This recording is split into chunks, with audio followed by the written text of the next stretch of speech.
Hey everybody, just going to take a quick break from the show and tell you about Noom. Has Noom helped you? I believe it has. Oh, that's got an app. You can do tracking. It's terrific. It does. And Noom builds personal plans that can meet individual needs. That's the thing. Takes into account any dietary restrictions, medical issues, other personal needs. That helps build a plan that works for you. And yes, so I know that you've had your own personalized program here that you've been working on. And it's weight loss This is weight loss results that last. They stick around because you get yourself into a lifestyle change. That's what matters. That's mainly it. You can't just say, I'm going to cut that out for a month and then go back to it. That's not what it is. So I'm glad it's helping you. That's great. And it really does. I like the psychology and biology-based approach here. Yeah. Noom Weight uses psychology. That's why they say losing weight starts with your brain, but it also takes into account your unique biological factors, Jimmy. All of your multitude flora and fauna that goes on inside of you there. Sure. Yeah. Stay focused on what's important to you with Noom's psychology and biology-based approach. Sign up for your trial today at Noom.com, Noom.com here, based on 3.5-year study of actively engaged Noom users with minimum starting BMI of 25. Individual results may vary. Visit our website for more information.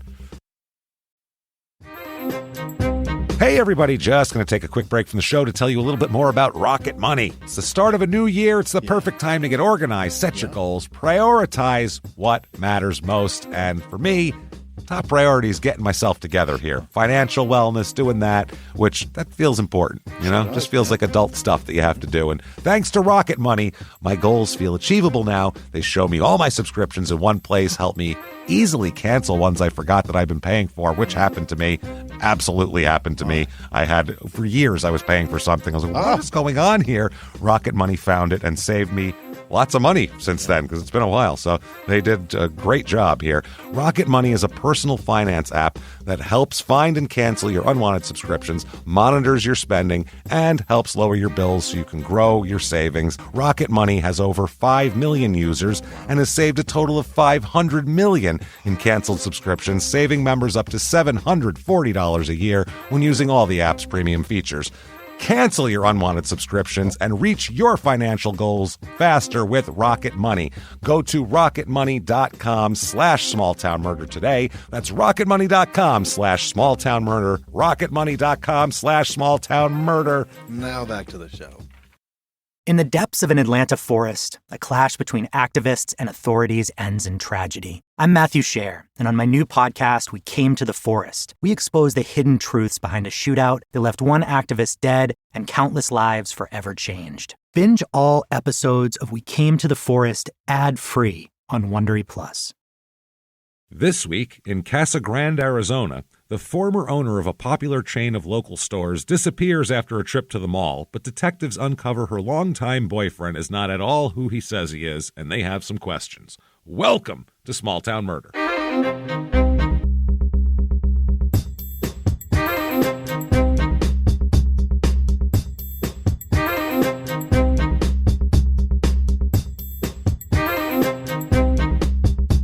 Hello, everybody, and welcome back to Small Town Murder. Yay! Yay, indeed, Jimmy. Yay, indeed. My name is James Petrogallo. I'm here with my co-host. I'm Jimmy Wissman. Thank you, folks, so much for joining us today. We have a wild episode for you. This is one, if you're a Phoenix person, whoever many of those are listening right now. Just Arizona. Really, Arizona people, you might remember this story because when I lived there at the time, it happened, and it was a big story. So it's kind of crazy stuff. We'll get to that. Before we do, though, quickly, shutupandgivememurder.com. Oh, shit. First of all, merchandise. But second of all, you will get tickets for live shows. For sure. Yeah. Terrytown and Boston, you are up next. Very few tickets left for both. So get in there, sell that bad boy out. We're coming there this month. And right around the same time, we're going to be announcing the 2025 road schedule as well. Yeah. And those tickets will go on sale too. We're excited, coming to a bunch of cities we didn't get to this year. So we can't wait. Yeah. New places, new faces. Going to be good stuff here. You definitely want Patreon. Patreon.com/crimeinsports. You get all your bonus material there. Anybody $5 a month or above, a cup of coffee. You can either So have minimal, a cup of coffee, so minimal, or hundreds of back episodes of bonus stuff you've never heard before, and new ones every other week, including this week, which is no different. This week for Crime and Sports, which you'll have access to, of course. Sure. We're going to talk about this crazy United Kingdom football, soccer, sex abuse scandal they had going on there. It's like our whole gymnastics thing, except over there and with soccer. It's really weird. Yikes. Which, I mean, when you hand kids over and you're like, here's my kid, he's 11 and he's yours forever. So trusting. It's kind of, it's not great. Then for Small Town Murder, we're going to talk about this trial I watched. And this more than the trial, we're going to talk about the whole world of this weird little cult. It was called the Cult Baby Murder Trial, which is that name rings all the bells right away. It's all of them. Yeah, it's the buzzwords. There's polygamy and people naming people new names and people drinking their pee every day. It's wild shit. And a dead baby. We're on a dead baby. We're going to talk all about it. Holy shit, is it crazy. Patreon.com/Crime in Sports. Also, for sure, listen to our other two shows, Crime in Sports and Your Stupid Opinions. Check them both out, because God damn it, are they funny, and you're missing out if you're not listening to them. You're blowing You're blowing it. That said, disclaimer time. Here we go. This here is a comedy show.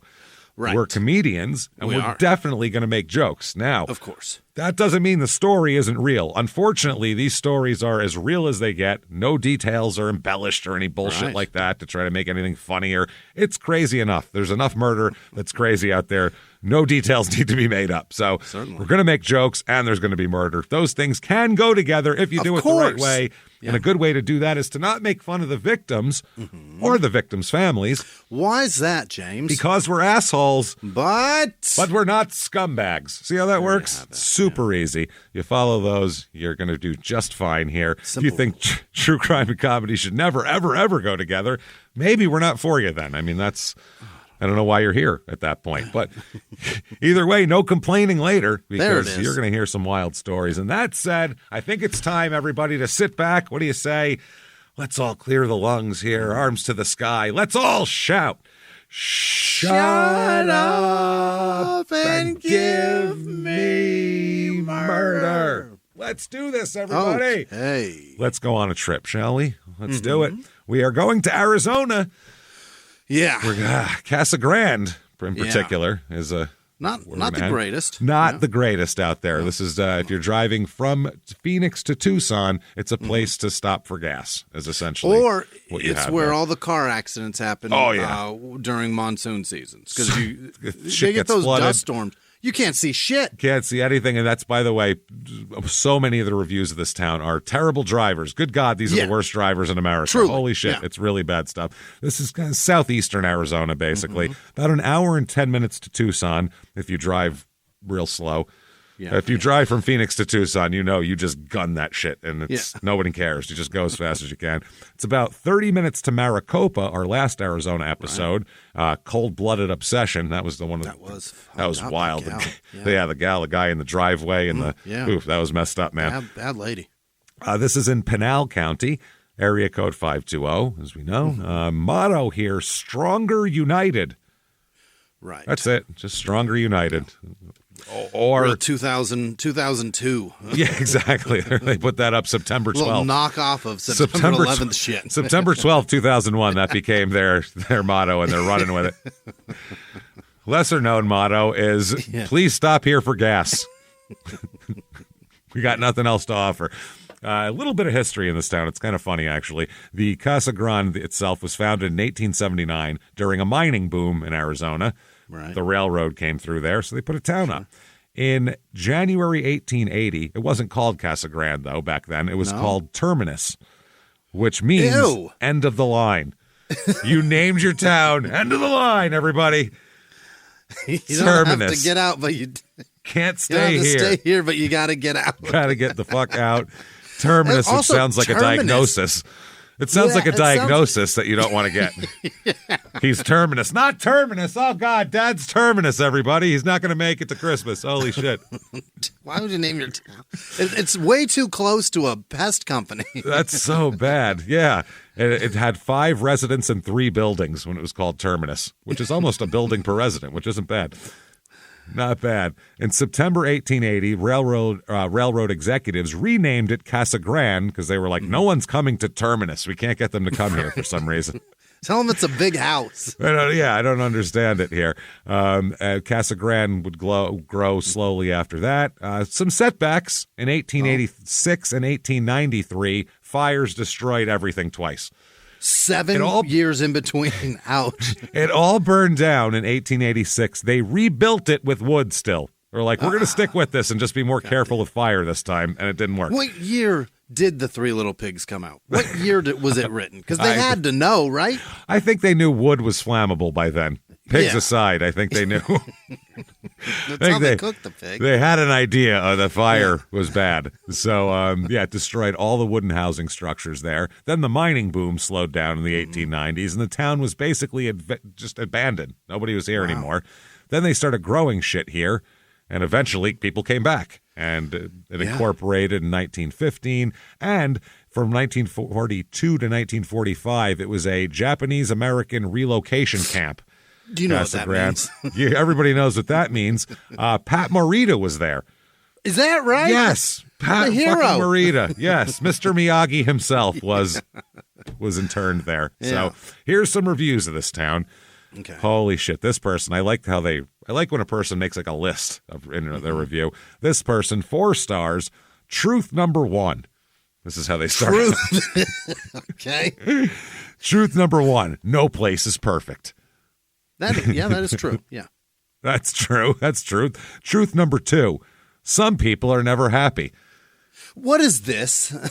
What's None going on of these here? truths are about the town. What's happening right now? What are you doing? These are cliches. It's so weird. Truth 3, some people only know how to complain. That's the end of the truth section of this review. Okay. Now they've got some truths. And then they go on to say, Casa Grande is not a suburb of Phoenix and will never be due to Indian reservation just north of us. Is that a complaint or just That's a another fact? truth, and they don't even know it. That's a real truth. I can drive to Chandler or Gilbert in 30 minutes. For what? I don't know. Yeah. There are many good-paying jobs in town with more shopping and restaurants opening. It does not have the nightlife or food options of Phoenix because it's a smaller place. Because it's not Phoenix. Phoenix has 5 million people there. Yeah, it's way different. To think it would is silly. Yes. Yeah. All in all, it is a good, solid place to live. Not perfect, but perfection is different for everybody. I think you know whether it's just not perfect or shitty. It all comes down to choice. If you need artificial distractions to be happy, live in the big city. If you need artificial distractions, if you want restaurants and things like that, we're not the place for you. Yeah. Not for you. If you are well-grounded and comfortable with yourself and like a slower lifestyle, this is a good place. What do those have to do with each other? I don't understand. Also, if you like it to be 118 degrees most of the year, that's a great place. Yeah. It's so hot down there. It's just so hot. It's just an awful little place. It's an awful. Phoenix people, like, if you know someone that lives in Casa Grande, you're like, what happened? Why? Like, if they lived in Phoenix and end up in Casa Grande, you're going, what did you do? How did you fuck up? Why'd you lose your house? Is the on the way to Tucson city like Gila Bend is to Yuma. You can stop and get gas or a snack or something. That's all it is. Fuck out. One other thing, a lot of drivers all over the Southwest are aggressive drivers. Try driving the freeways of Phoenix. Yes, everybody's an asshole. The freeways of Phoenix are a mess. It's insane. It's also everybody's from somewhere else, and they all have those driving styles mixed together, and it's a mess. Up. It's a goddamn disaster. Yeah. Every morning, the freeways are fucked because there's an accident. Every morning. Yeah, because you're all going the same fucking direction. You can't mix Minnesota and New Jersey that much. You just can't. It's not going to work. They don't go together. Sorry. 1 star. Keep on driving. They're like, that's how it is. The people here are dishonest, incompetent, and selfish. All of them? There's tens of thousands of people here. That'd be a lot. Businesses are constantly being chased out and belittled by their own residents. How the hell does that happen? You mean they're not buying things? There are no fine dining establishments, and there aren't any places for entertainment or nightlife. There are an astounding amount of Mexican restaurants and fast food places for a small town. It's just Who the fuck do you think lives there? That's it. That's what I mean. Yeah. Who's living there? It's a cheaper place where you can get to Phoenix. Well, that's how it is. It's just a pit stop at the Phoenix metro area and the Tucson metro area, a quaint cow town of a community with their chief industry of agriculture. This county once held the highest teen pregnancy rate while also claiming the top spot in high school dropouts not too long ago in the entire nation. Very nice. Wow. Congrats, How Casa did they know Grande. that? Well, they have stats on that shit. Yeah. And also, they probably are from Knocked there, up and somebody kids and told shit. them, and we're like, oh, I'll never forget that little fact. It had to be on the local news or something. Yeah. Hey, everybody, we're famous. Yeah, Yuma used to be making the national highest news. per capita diagnosis of herpes in the country. That makes sense. I could see that. It's a lot of just crossing through, on your way So to there's California. herpes in Yuma. Stop and off, drop an STD teenage- on somebody, keep going. Go to San Teenage Diego. dropout pregnancy in fucking Gila Bend. Who knew? What a mess. Arizona sucks. If you're seeking a place to find a suitable school, prepare to be flabbergasted at the lack of viable options. Most students who actually graduate leave the town as fast as they can to provide better options for themselves and secure a future for their families. If you hold a professional degree, you have nearly no place to employ it. Okay. At the Filibertos, they don't need a degree. So Yeah. people in this town, you're going to be shocked when you hear how many people are here right now, because I think I know. it's doubled since 2000, which Yeah, is crazy. 53,488. I was going to say 47. That's close. Yeah. It's pretty big now. It's shockingly sprawling. In the 90s, it was like a little tiny one-exit shithole. nothing. Now that's a lot of people. A few more males than females. Median age is right at the average, a national average of 37. Family, everything's about average. It's 50-50 married, just like average. A few more single with children, but we know those are teenagers, so as we found out earlier. So, of course they're going to be single. Race in Casa Grande, 45% white, 4.2% black, 1.5% Asian, 4.8% Native American, 42.1% Hispanic. So There you go. There you go. Mixed around. It's white and Mexican. That's who lives there. Yes. That's it. Religion of this town, 24.8, so under the Oh. national average by far. And of course, Catholicism's going to lead up that group. Crushing. Because as we know, Catholics are the Baptist of the Southwest now, we'll say. I don't know.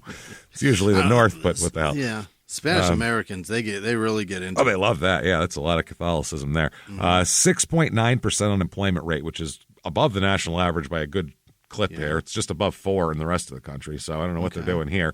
Median household income here, a little less than the national average. Here it is $59,175 a year, about $10,000 less than the national average. so bad for that area. Not terrible. Cost of living, 100 is average. You'd figure here it would be, 12? It's the middle of the desert.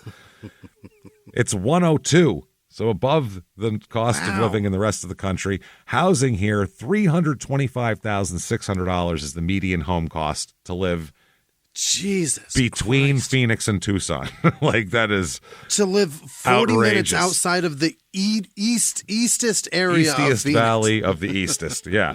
So if we've convinced you, damn it, and obviously we've made a strong case. If we've convinced you to move to Casa Grande, we have for you the Casa Grande, Arizona Real Estate Report.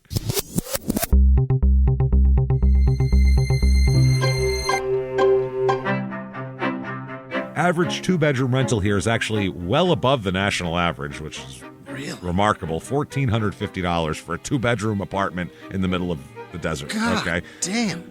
Here's a house, 4-bedroom, 2-bath, 1,800 square feet. So that sounds like a, good family home. It is a huge pile of shit, this house. The windows are literally boarded up. Oh They're my literally have fucking plywood over the windows. The front porch just has piles of shit all over it, like somebody's garbage. The roof looks like it's caving in. And then you go inside and you're like, what the fuck happened in here? Half the rooms have like half wood paneling and half not. What's going on? I don't know what's going on here, but this house looks like it was abandoned in the 70s and hasn't been touched since. It's a disaster. $99,000 for that, though. That's too much. It's way too much. You're buying nothing. Knock that house to the ground and build another one. Here is a 4-bedroom, 3-bath, 2,671 square foot. It's your typical Arizona house. Tan. ranch. Yeah. Two-story tan. Stucco. It's that house. Yeah. wow. It's the post 1990 Arizona house. That's typical as shit. That's all I can say about it. Boring as fuck. $450,000 for that. That's Arizona right there. That's what the average house in Arizona costs. Wow. And that's the exact average house in Arizona we're talking about, too. And here's a 5-bedroom, 4-bath, 3,215 square foot. Also super brown. It's just a tan, weird place. It's like a nicer version of house number 2 is all it is. They have columns out front. Okay. Too many columns for 3,200. It's got a little bit of land? No, God, no. It's a 10,000 square foot property. There's no land out there to be had, even though you're in the middle of the desert. Yeah. You still are crammed in there. Just stack them next to each other. It's not great. $769,000 for that. You've got to be kidding me.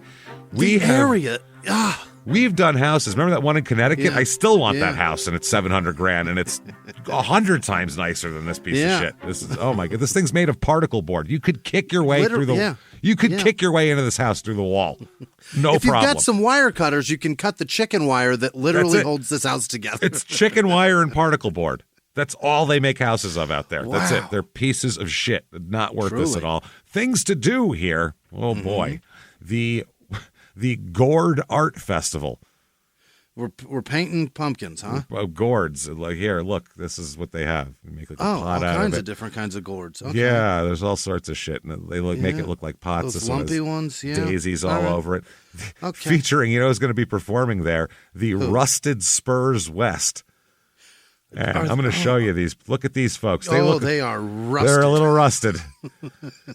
That lady is stuck in that position forever with that accordion. Yeah. Everyone in this band is at least 83 years old is what we're getting at here. They live in Cave Creek. They don't live anywhere near that place. Fuck no.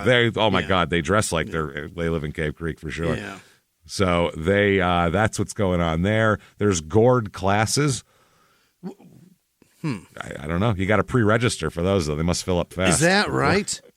An AZGS gourd competition. Yeah. Who's got the best gourd? And I'm bored out of mine. I'm bored out of my mind here. And food, entertainment, and more. Yeah, the Rusted Spurs West. My God. That's all they've got for music? I hope they play like just disco hits. They just play Donna Summer and shit. That'd be amazing. It's not even country. All three of them have cowboy hats on. That chick. That's it. Yeah, sing that shit. That's what I'd like, man. The Southwest Taco Fest. This is probably recommended. You're probably going to get some good tacos here.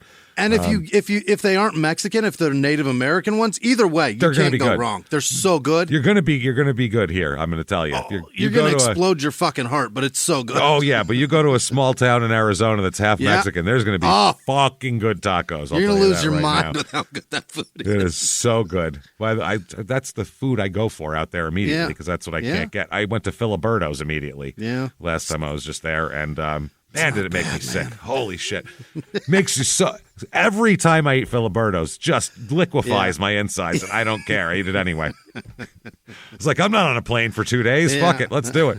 There's a little one by me in my neighborhood called Mariachi's that is sincerely fucking so... It's the only one in ever. It's just one restaurant. It used to be a Filiberto's, and somebody else bought it. And it is what it is now, and it's... fucking magical. It's better than Filiberto's ever was. Incredible. I love them. So good. The tacos, the taquitos, even all that shit, man. Big chicken quesadilla. Carne asada burrito is really obviously my favorite. You can't go wrong. It was the size of my forearm. There's like 6 pounds of beef in this fucking thing. So that'll be $8. What? Yeah, it's like all right. And I get free red sauce. Sounds good. I've got $13 worth of beef inside this tortilla, but okay. Yeah. What animal is this from? Please tell me that. Because $8, that's not enough. I haven't paid enough here. What animal is this from? I'd like to know. I've been to a grocery store. I know what beef costs. Yeah, I don't know what you're using. Not it. This will be at the Dave White Regional Park in Casa Grande, and it will be filled with culinary favorites of tacos, salsa, and margaritas in the first ever Southwest Taco Fest. Come celebrate the best of culture, delectable cuisine, to mouth-watering tastes of taco, salsa, and margaritas. Live music entertainment featuring Roger Klein and the Peacemakers. Yeah. The old Arizona boys. I was going to say, that's some Arizona shit right there, boy. They had one hit with the King of the Hill song, and that's it. You've run into them somewhere around if you've been in Arizona long enough. Probably at a Filiberto's. Probably playing outside of opening up the new Filiberto's at 32nd and Greenway or something. They play fucking Rocky Point every year. Those guys, because Mexico loves them because they just sing about tequila and stuff. Desert Jimmy Buffett. That's what they are. Desert Jimmy Buffett making $800 a gig. Jimmy Buffett without the island. That's all. That's all we got here. There's so beer funny. Stations, hot air balloon, tethered rides. So just even that. Not doing Stop. Not doing it. And then finally, the Casa Grande Neon Sign Park. Oh, American Express gave them money for some reason, and this is what they build. Jesus. Yeah, they took. Casa Grande Main Street took second place among 25 cities nationwide and was awarded $144,000. And that provided funding for restoration of 14 vintage and neon signs, which are old school, how you get people to come in there. Yeah. So that's kind of neat. Crime rate in this town, what we're interested in here, property crime is about 1/3 above the average, above the national average. Violent crime is slightly above the national average, too. Murder, rape, robbery, and assault. The Mount Rushmore of crime.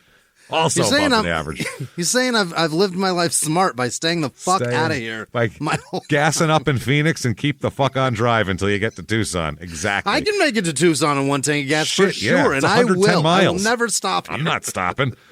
I'm gassing up at my house and go. No, this is crazy. I'm not doing anything of the sort with this bullshit. So yeah. Holy crap. Okay, that said, let's talk about a murder. Here we go. Shall we? Let's do this. Let's go to December the 15th of 2004. Oh. And this is in Tucson, actually. Yeah. The Park Place Mall in Tucson. Yeah. I've never been to that. Christmas is coming, so you got to be at the mall. Yeah. And that's the thing. Police receive a 911 call from a man saying, I drove here with my wife, and I dropped her off at the mall to go to the Dillard's 40% off sale. Yeah. And that's where I dropped her off, and then I went and did my business, and I came back, and I can't find her anywhere. She's nowhere to be found. Yeah. Nowhere to be found, nowhere. Don't know where she is. I'm totally lost. So the cops show up there. They go to Dillard's. They talk to the security at Dillard's. They're looking around for her. She's nowhere to be found at the mall. What the hell? Gone. She's a 69-year-old woman. Not like not senile or anything, not wandering off. Right. And, it's not a silver alert situation. It's just where the fuck is this lady? And so her longtime boyfriend here says, I don't know. I don't know where she is. I can't find her. So they're at a stalemate, and they call her family. Her family rushes down from Phoenix to Tucson to help look for her, and nobody can find her. What the hell? End of the day comes, she's still gone. Not at the mall. Should they start looking, they can't even find her on mall security footage. Can't even see her on the cameras. Can't even see her on the cameras. So, now it's crazy. It's turned into like the Hotel Cecil situation of the lady in the water tank. Or just disappeared. What's going on? So let's find out about who these people are and why they're missing and what's happening here. The missing woman is a woman named Loretta Jean. She's born McJilton is her last name when she's born. Later it will be Bowersock. Much better. So much better than McJilton. Yeah. McJilton. Okay. It's jarring looking for some reason. I don't know why the J in there. To me, it sounds worse. It's McJilton. Sounds worse than it looks. Yeah, McJilton definitely sounds like a slang term for busting a load. You know what I mean? Yeah. It's something gross here. Not good. Now, Bowersock here, Loretta, she is born March 2nd, 1935. Oh. Parents named Luther and Gladys, which are older names.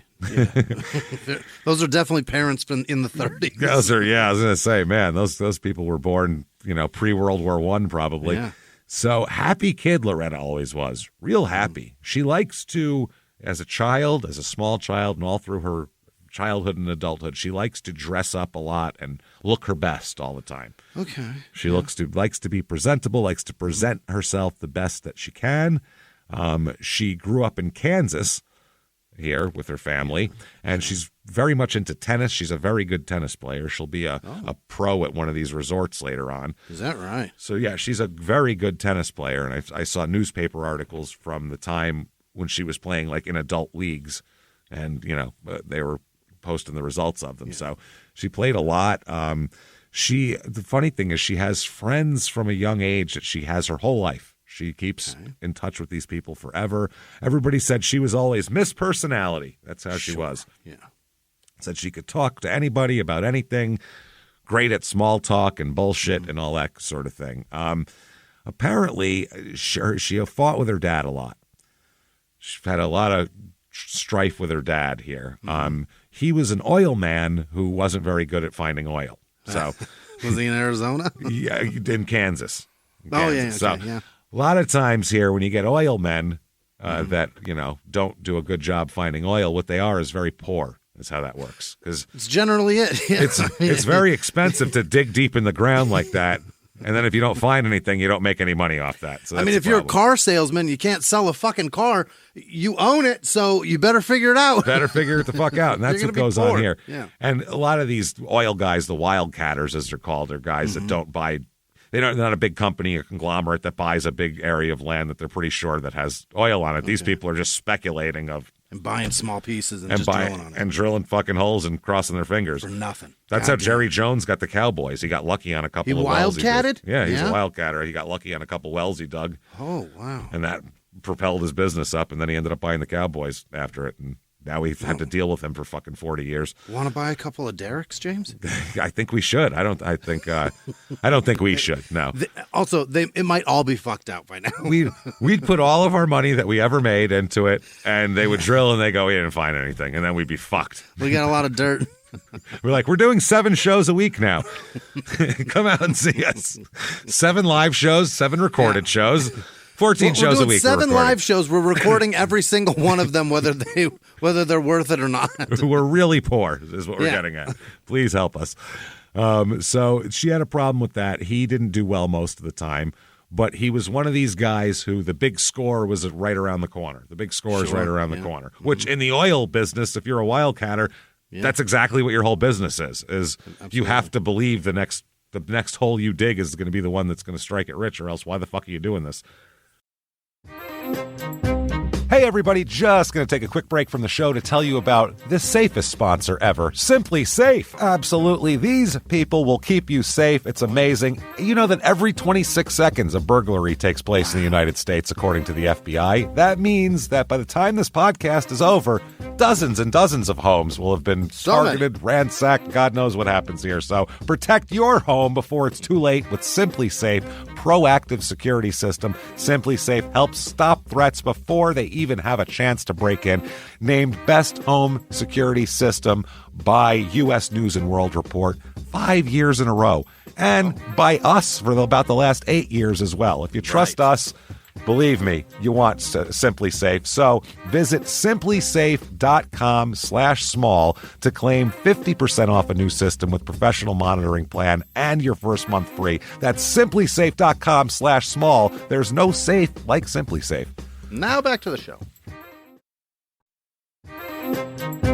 This show, Small Town Murder, is brought to you by BetterHelp. Get yourself some therapy, everybody. Honestly, here. We often hear about, red flags that you should avoid. Hey, that's a lot of a thing. It's become a real phrase now, real cliche. Yeah. But why don't you focus also, you look at like green flags in friends and partners. Look for good things as well. Right. And maybe you're not sure what that looks like, though. Therapy can help you figure that out. What are positive things? What are the green flags? And then you can practice them in your relationship.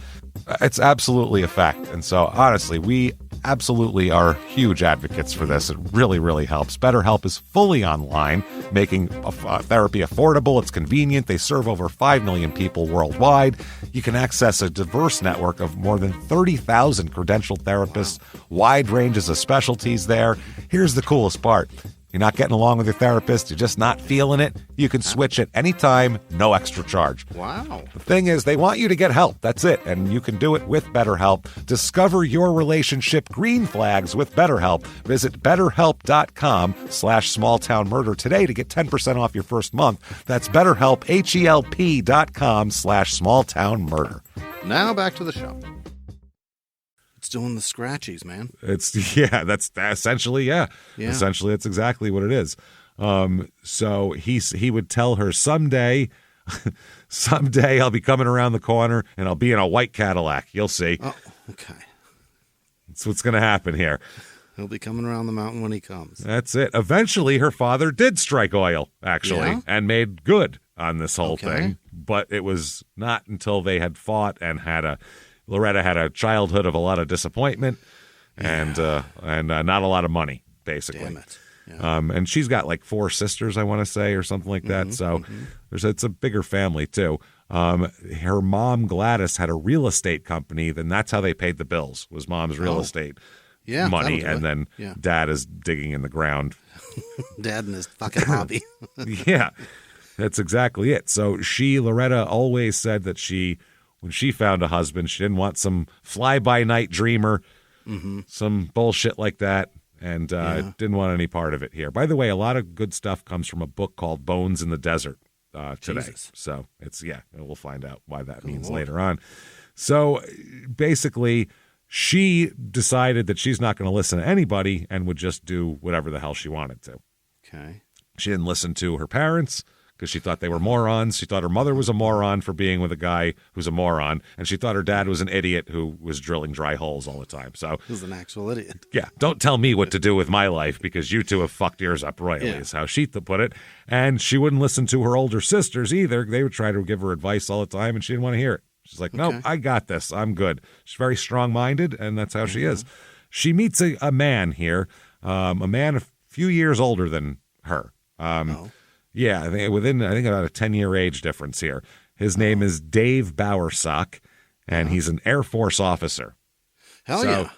The uniform and all that looks pretty cool, though. And so handsome, yeah. Especially back then, it tended to bring in the ladies. So yeah, the officers are the cool ones. Those are the ones they that look great. Cool fucking uniforms and shit. They look real put together and all that kind of thing. And they're doing this because they're not enlisted anymore. These are guys that are done and fucking. They're having. You know what I mean? They're having the time of their lives now. Yeah, they love this. They don't have to run 20 miles. They're not yelled at every day. They're smiling.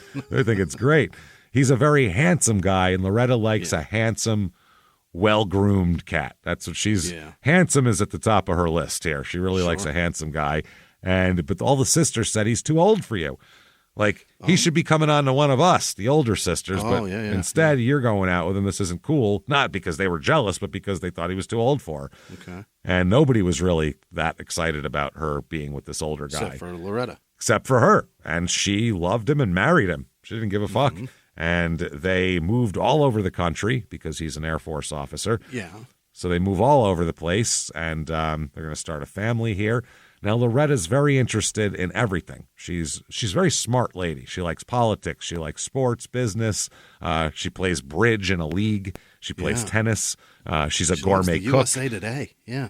Yeah, whatever it is. Reader's Digest, voracious reader back then. Yeah. She would pay it. They were living in Tempe, Arizona here, which if you don't know is I guess, suburb of Phoenix, you could put it, but it's all one big block. Right. It's where ASU is, and it's in Phoenix, essentially. So, and so they lived there for a while. They said that anytime like her girlfriend said, they'd be talking about something and something that interested them, and next thing you know, she'd be buying books about it and learning about and doing it. Yeah, she was into that sort of thing. So she's very attractive also. They said that she did very well. Her one friend called her a classy lady. Yeah. Classy lady. And she'd be a pickleballer today. Yeah, totally. Yeah, she'd be pickleballing herself silly. Oh, boy. So she's going to have a son and a daughter here. Son is the older one, named Scott, and a daughter named Terry with an I. Yeah. Okay. Now, Terry said that her generation believes women should stand by their men and live in houses with white picket fences. She's afraid to ever be alone without a man. But her son also said she's an outgoing woman who doesn't take crap. Takes no crap from anybody. His mom is like that? Mom takes no crap. Yeah. Okay. Yeah. That's a good way. I describe my mom like that, too. I think my mom takes all the crap. Okay. I describe my mom as taking less crap than she should, probably. She's just... Yeah. She's always looking for a fight, my mom, with anybody. Anywhere, anytime. Yeah. I just saw her, and I wrapped my arms around her, hugged her, and she goes, there he is. And she wanted to fight about that. That's right. Yes, and my mom at the show. Yeah, she was ready to fight. She's ready. That I hadn't said hello yet. Dude, it's anything. She takes no crap. No crap. Even if you don't give her crap, she's not taking it. Whether you give it to her or not, she's still not taking it. I will not take any shit from you. That is and no exhausting. plans on it. Good. No. I won't be having any shit thrown at me. Wasn't planning on throwing any shit at you. Sorry. So, Scott's born first. Terry's born 1957. Yeah. And Terry said that she played the dutiful Air Force officer's wife, even though that's not really how her personality is. Yeah. Terry said she really relished that role. You could just see her playing the role. At Christmas, we had a full-blown tree and all the trimmings, and everything was always just perfect. And you could just hear her saying, "This is what an officer's wife should be doing." And she thought it was Leave It to Beaver. Okay. Yeah, so that's how she's thinking. And it looked like the perfect family.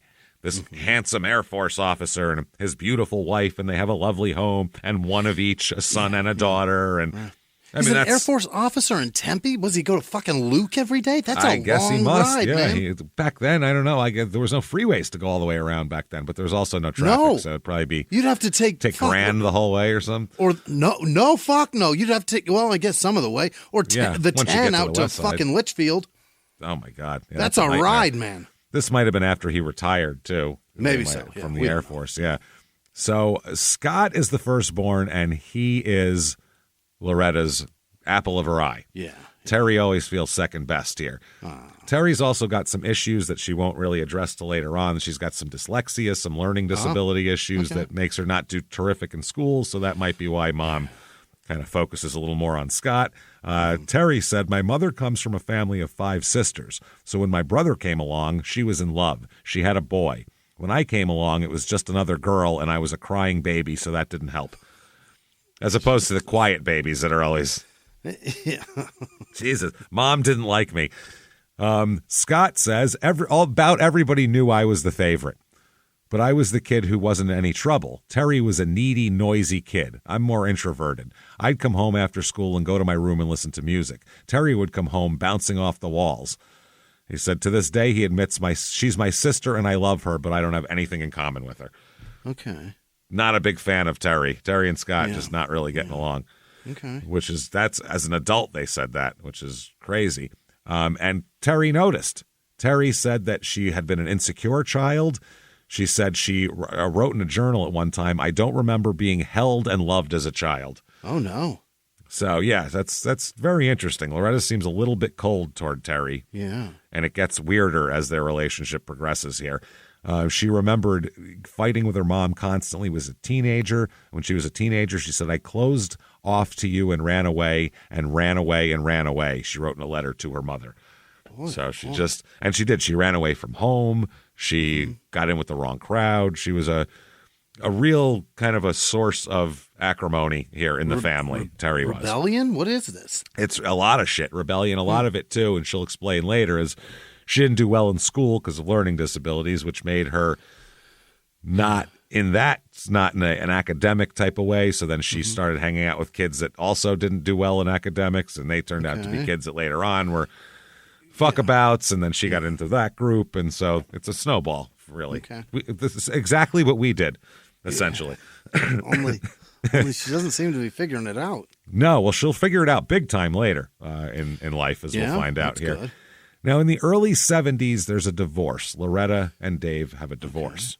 Okay. She said Loretta hung on till she couldn't hang on anymore. They were living in Arizona, and she said she had to take control of her own life.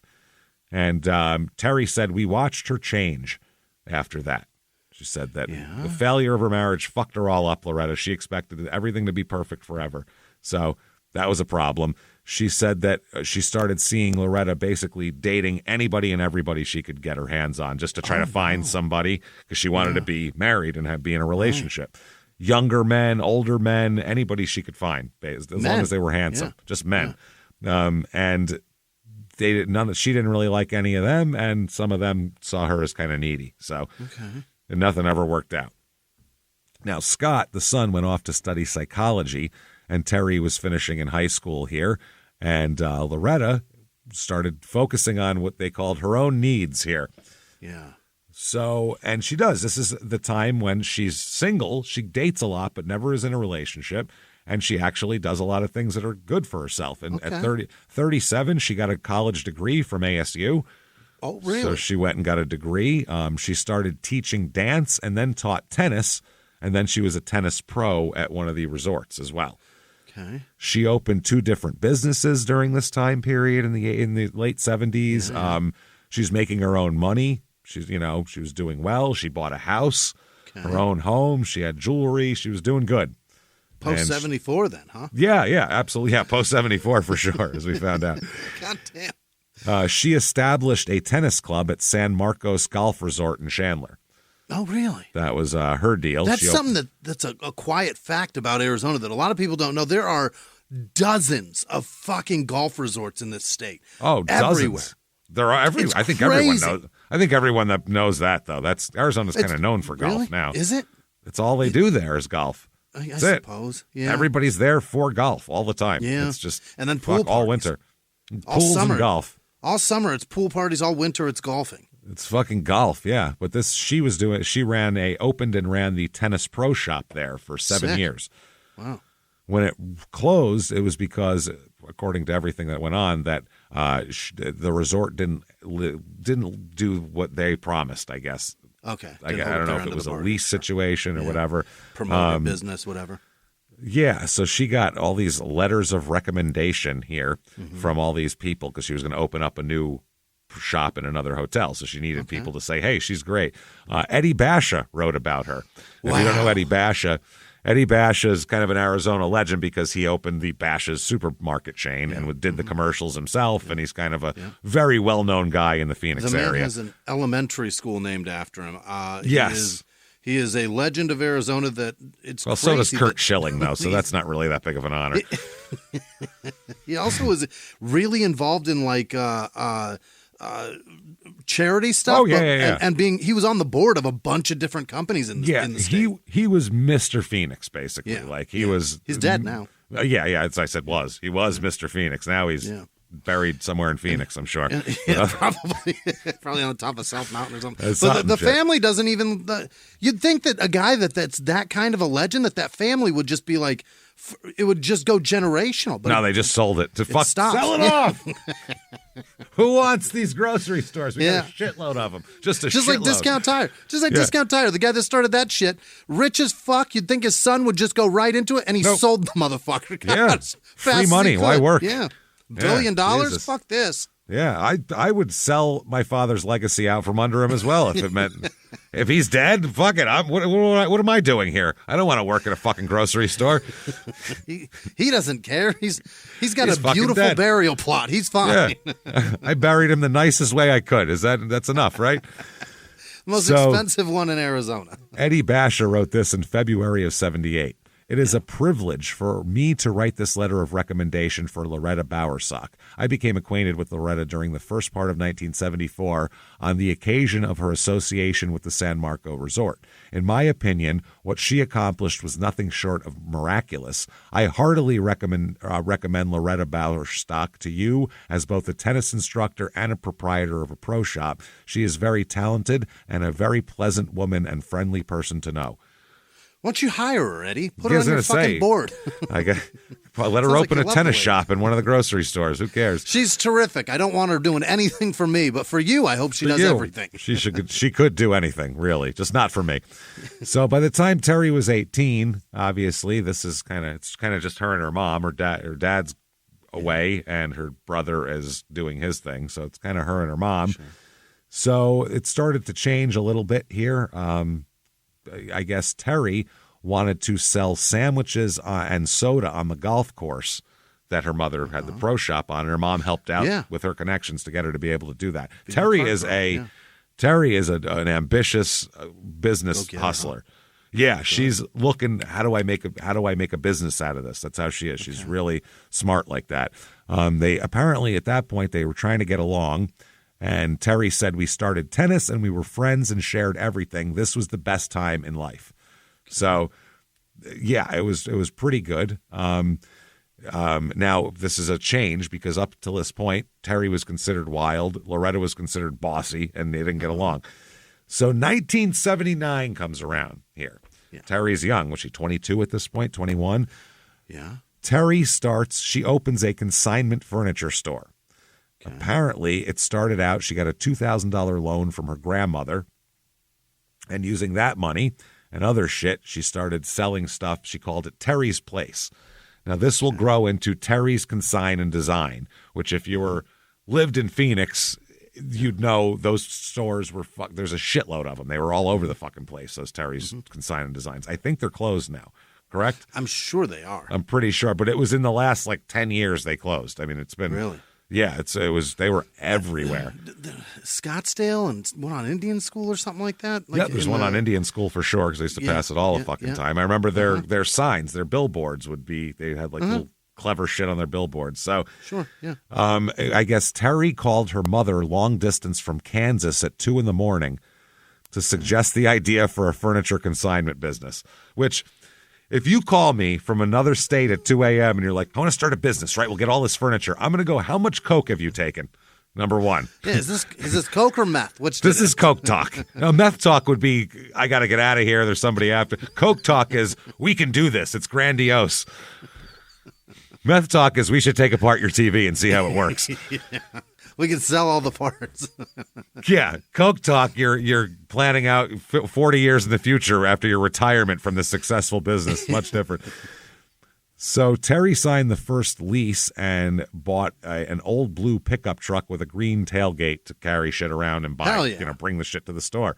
Yeah, that was it. I guess she was going to visit her father, and she said, Dad took me to visit Betty, his friend who operated the cleaning house consignment shop out of a little house. She said, there I saw sterling silver, china, small furniture, and knickknacks for sale. People were actually having fun as they purchased what others no longer needed or wanted. Betty graciously explained how she managed the business. By the time the day was over, I knew I could do it. I knew I had the sales skills.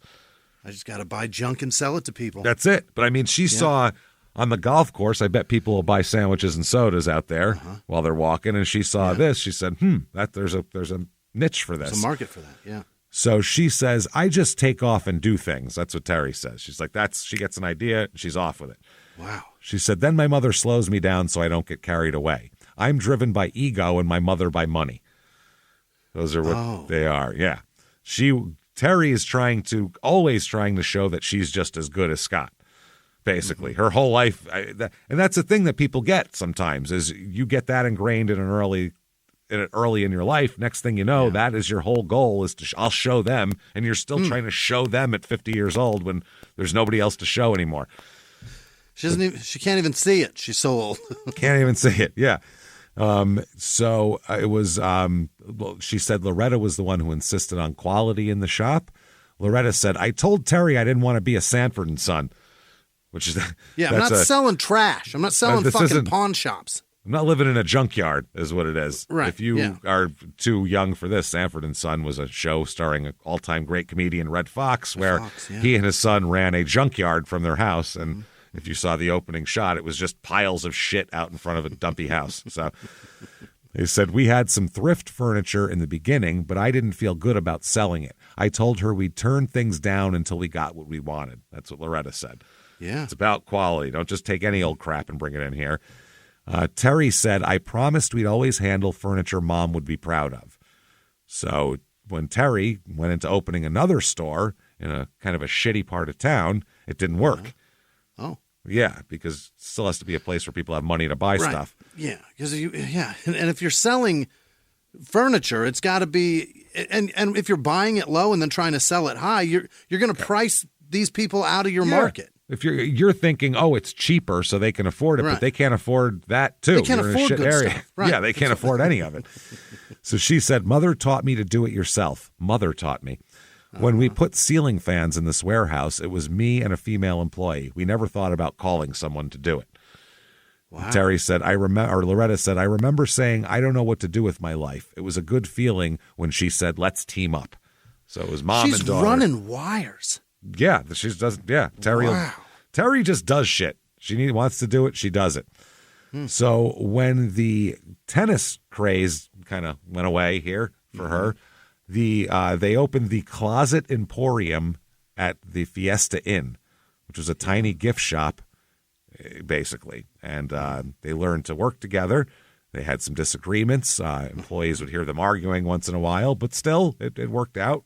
Loretta said, at first we realized we'd slip into the naughty girl and mother telling her what to do routine. We had to get it on an equal basis. Now it always comes down to a question of, is this good for the business? There you go. Yeah, they always had that dynamic of Tit I'm for your tat, mom yeah. and that kind of thing. So it was Terry's Consign and Design, and I found in the Arizona Republic 1982, there's a picture of Loretta like putting a wig on a mannequin. And they say there's Terry's Consignment Furniture. Loretta Bowerstock, an employee at Terry's Consignment Furniture. She was her co-owner, who gives the dummy's wig what is this? A fluffing in front of the Mesa store. Sorry, the newspaper's fucked up. Workers at the store, which sells used home furnishings, named the mannequin Loretta after Mrs. Bowersock. They say the two look alike. Okay. They say. They say that. Okay. So by 1985, they've doubled to 4 stores, and they're starting to write their own TV commercials now. You bet. They're doing it, man. Not too shabby. Now, Loretta, though, she's happy with this. She's happy to be having a business and working with her daughter and getting along and everything like that, but she's still missing something. What's she wants missing? a relationship. Yeah, she doesn't have this guy, and she had tons of friends, very active social life, but no boyfriend, which is what she wanted. Yeah. Just it was interesting. So I guess at first, when they're still doing this, they're still like picking up and delivering furniture themselves. Okay. All that kind of thing. They said their individual skills differed, Terry and Loretta's. Loretta's conservative approach to business, and Terry had risk taker in her. So sure. Loretta said, it's good to have a younger person because she's more adventuresome. She took the risk of putting us on TV, and it changed us from small to big. My first thought was, we'll look like Sonoida Motors. Okay. She kept saying that used car dealers do commercials, not furniture stores. We don't need to do this.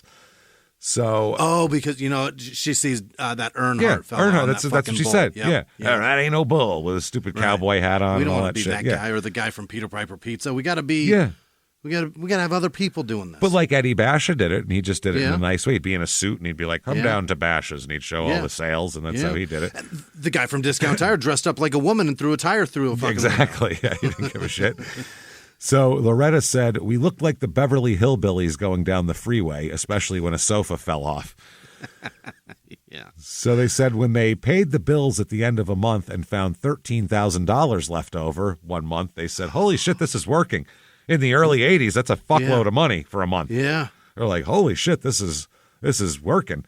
Terry said it's ironic that she's now my best friend, my partner, and mom, but this never would have survived with only one of us. So they needed 2 of us. And she talks about at this point, too, she kind of comes publicly about her learning disabilities and that kind of thing. And she was saying it was hard to build a business being like dyslexic and shit. Yeah. She said there was times when she was visibly under stress. This is what Loretta says, like when we went over our month-end sales reports with the accountant. But I just attributed that to the normal pressures of running a business. What really amazes me is that she was able to hide for all these years her inability to read and write adequately. Yeah. Holy. And she said, Terry said, I invented my own systems. She said, for example, I would draw crayon pictures to show myself how the business was doing financially. What? She's drawing a fucking, whoa. She's drawing money like signs and like money signs on a loot faces. bag. And puts like an arrow to them going in what looks like a safe door with the door open. On a building that says bank on it and a big square thing. The backward N. Yeah. This is fucking crazy. Jesus. She said, I would take an employee with me to pick up furniture. And when it came to writing the contract, I would hand it off to them because I couldn't spell the names of all the furniture. Wow. I said it wasn't until she learned, she said she learned that Albert Einstein, George Patton, and Benjamin Franklin were also dyslexic. So she said, oh, okay, well, I guess you can overcome this shit. She said, When I found that out, it helped me believe in myself. At the time, we were looking into franchising the store, and I was being faced with a lot of legal documents. I was finally brave enough to tell people that I needed them to slow down and work with me so I could understand everything. Yeah, we're building the atom bomb, you guys. Calm down. Calm the fuck down. But it continued growth, and they were talking about national expansion and franchises everywhere. Loretta said Terry had built a tremendously successful business, but when we had to computerize, she realized how big and complex it really was. She had too many employees to keep track of, and with sales of over $1 million a year, she knew a mistake could be very costly. But she didn't have the skills to learn to use the computer and continue to run a large corporation. She said what Terry does have is tremendous motivation, and that's what guided her to take a leave from the day-to-day operation of the business and go back to school and learn what she missed as a child. Mm-hmm. We'll talk about when that happens. Now, do you see a little bit of us in that? What? Doing well, but we're both Terry. Yes. Neither of us is Loretta is the problem. If we had a Loretta, it would have been easier in the beginning. We're just two Terrys just running at walls. All the time. We've always done that. Running into walls going, I got to call somebody. I don't know if this is my money. I don't know. Yeah, whose money is this?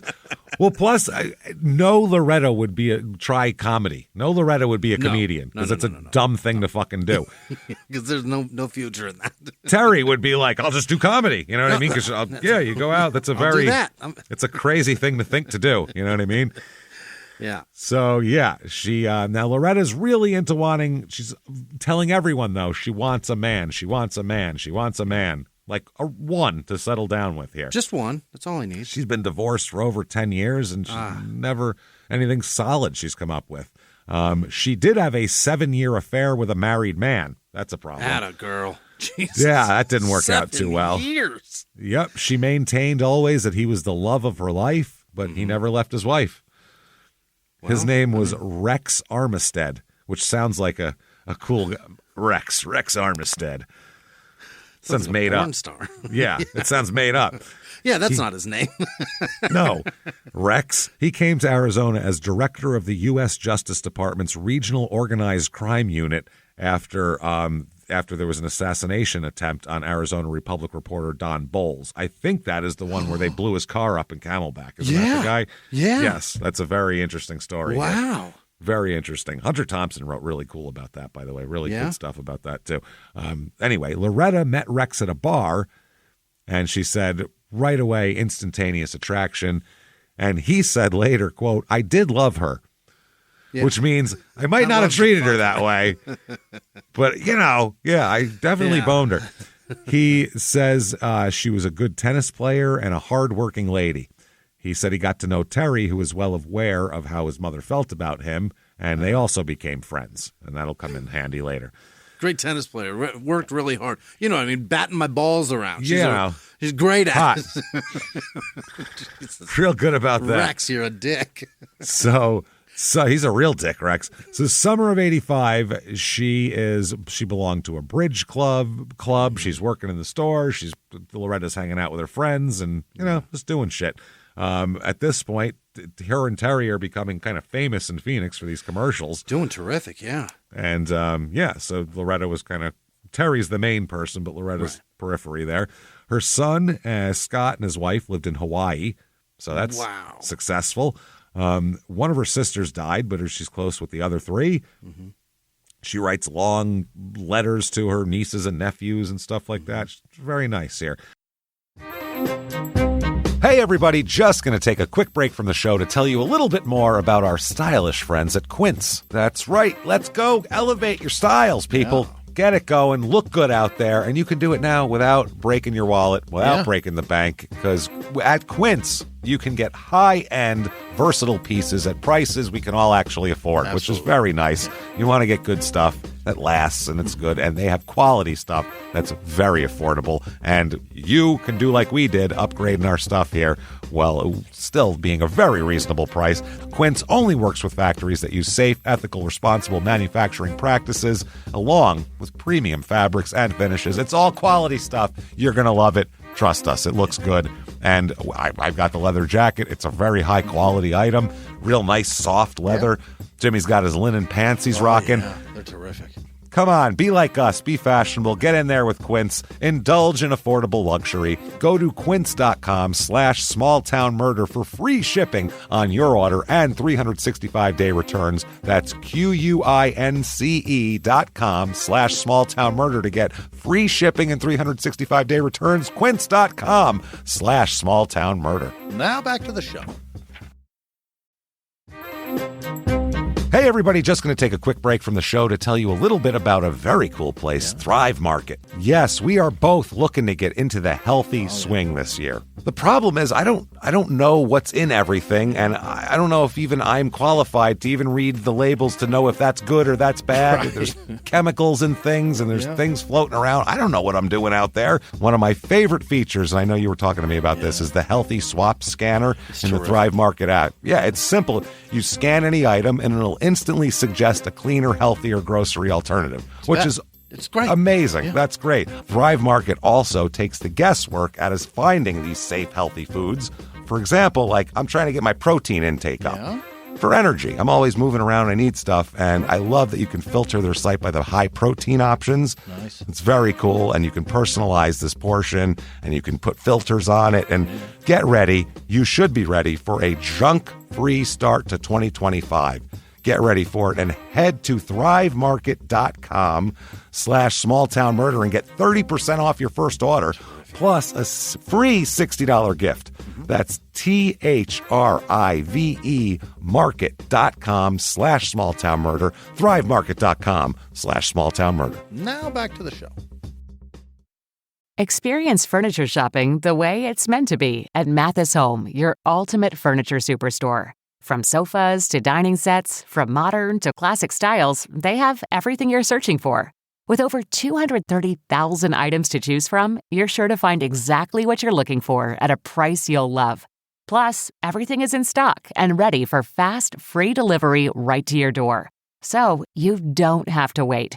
And if you're looking to really transform your space, take advantage of our complimentary interior design services. Our expert designers are ready to help with any project, whether big or small. And right now, check out the Lazy Boy BOGO event at Mathis Home, happening now through March 1st, 2025. Buy one Lazy Boy recliner and get another one absolutely free. Don't miss this limited time offer. Only at Mathis Home, your ultimate furniture superstore. And Terry writes, our trust was so powerful. I trusted you more than anyone. I loved you, and you loved me. And then we ran an ad, and that brought us TAW. Okay. We'll talk about TAW here, all right? Oh, that's now, a person? That's a person. TAW, TAW. Really? Old TAW himself. Okay.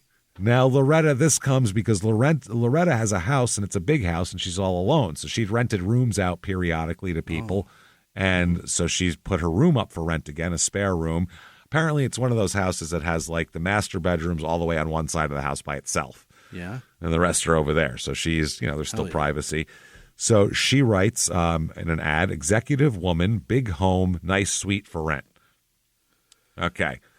So she had a couple renters in the past, like we said. She didn't like living alone either. She liked having someone there. And why not? Help out with the bills a little bit. What the hell? Got a giant house. Why not? Fuck it. So Taw Benderly is his name. He is born in 1937, so not too much younger than her, which is good. He shows up to rent out her guest room, okay? Yeah. This is fucking wild. He pulls up on his motorcycle. Oh, boy. And told her he's a successful entrepreneur from Scotland. Okay. I would love to have heard what his accent is, because we'll find out later, okay? Okay. So, successful Scottish entrepreneur here. And right away, I mean, Terry says that as soon as Loretta met him, she was beaming from ear to ear. Just loved him. He's a handsome guy and just everything that she wants in a dude. Scottish biker who's also a successful businessman. Yeah. She's described as tall and handsome, intelligent and well-spoken, a great cook, and an expert in art glass. A lot of those guys need a room to rent. They're just down on their luck this month. It's just a tough time. He says he had an MBA from Wharton School of Business. Right. And this was the time in the 80s. He said he was actually a classmate of Donald Trump's, he said at the time. He was telling her. He said he was an inventor. also. He invented things. That's his main business also. Okay. And he just knew shit about everything. He's just real fucking knowledgeable. Okay. Problem is, he arrived on a Harley with no wallet, no suitcase, and no money. Just a guy on a Harley. He didn't even have his driver's license on. Nothing. Okay, just hi. I'm here with me and my Levi's are here. Aaron Brockovich's boyfriend. That's it. Me and my Levi's, and I could take those off if you'd like. So I'll leave him at the door. I can leave him there. He says his story is he just flown in from Saudi Arabia, where he'd worked for Bethel, and he said everything went wrong. The company lost his last paycheck, and they're trying to figure out where that is. His wallet had been, he was robbed at the airport. Somebody stole his wallet out of his back pocket. He was pickpocketed at the airport, and all his luggage got lost by the airline from Saudi Arabia to here. Well, so what a bad day. He left Saudi Arabia thinking he had a fat paycheck and a wallet full of money and all of his stuff, and it turns out he's got nothing. He just shows and up. Wouldn't you know it? Enterprise would only rent me this motorcycle. That's it. I was going to say, where the fuck did this motorcycle come from? He showed up from Saudi Arabia with no place to live, no ID or anything, and just fires up a Harley. And what the hell's going on here? Thank God my Harley came down the baggage claim. I waited for a while, and I said, oh, that's right, the oversized baggage. I got to go down to where the golf clubs come out. That's right. The golf clubs and snowboards and skis and shit. Thank God they relieved you of your luggage. Where the fuck were you going to put it on a motorcycle? That's the other thing. This doesn't sound like it has a sidecar. Probably not, no. So, but he's talking about his inventions and all that kind of thing. He says he can't pay any rent until his last check pops up, and he doesn't know when that's going to be, but it's a reputable company, so it should be at some point. But you should still let me move in, even though I don't even have identification. No ID and no money. Can I live at your house, You got stranger? to really trust a shitload. You got to find a Scottish accent extra charming, I would think, for that, right? Not incredibly repulsive. Not repulsive, yeah. It had to be a classy one, not a Shrek, you know? So he said, he'll help out until then, until he can pay. He said, I'm a gourmet cook. I'll cook your meals. I can fix anything if you want. I can do, if you got any work to do around the house, I'll fix anything you have. Why don't you fix your life? Let's do that. And, well... Yeah. I'm just waiting for my check, and then it's fixed. Okay, everything's fine. And they lost my luggage, and I got pickpocketed. It could happen to anybody all at once. I'll worry about that another time. Could happen to anyone all on the same day. It happens a lot. He owns one pair of underwear. This is crazy. He shows up with one pair of tighty whities and a Harley. How you doing? So he said, but I'll tell you what, if you help me out here, I will cut you in on an invention that I'm doing right now, and when that takes off, we'll both be rich. How's that sound? Okay. So. It sounds like get the fuck back on your bike and go to the next place. I don't know what to tell you, but she says... It sounds like find another sucker. She said, your room is right this way. That's her... Is that right? Absolutely. She was smitten with him. She just thought he was handsome as fuck. How handsome is this guy? Yeah. Extremely, apparently. Terry says this. He was tall and handsome and charming and suave. He said he was an inventor who had no family, that he was raised by his grandmother, and that he headed a company in Scotland and never was in trouble with the law. He said he had a great invention that was going to make him rich, and he'd give Mom a piece of the action. Oh, and he also began to woo her and make her feel like she was the most wonderful woman he'd ever met. The first year was great. He was always impressing her with his ideas and inventions, and he even stepped in to help me out a lot. Her, meaning Terry. Yeah. He knew I had a difficult time with reading and writing, so he suggested I go to a special reading course at ASU, which is why she did that. And he and Mom would run the business for me in my absence, and then I come back and get in there. Great.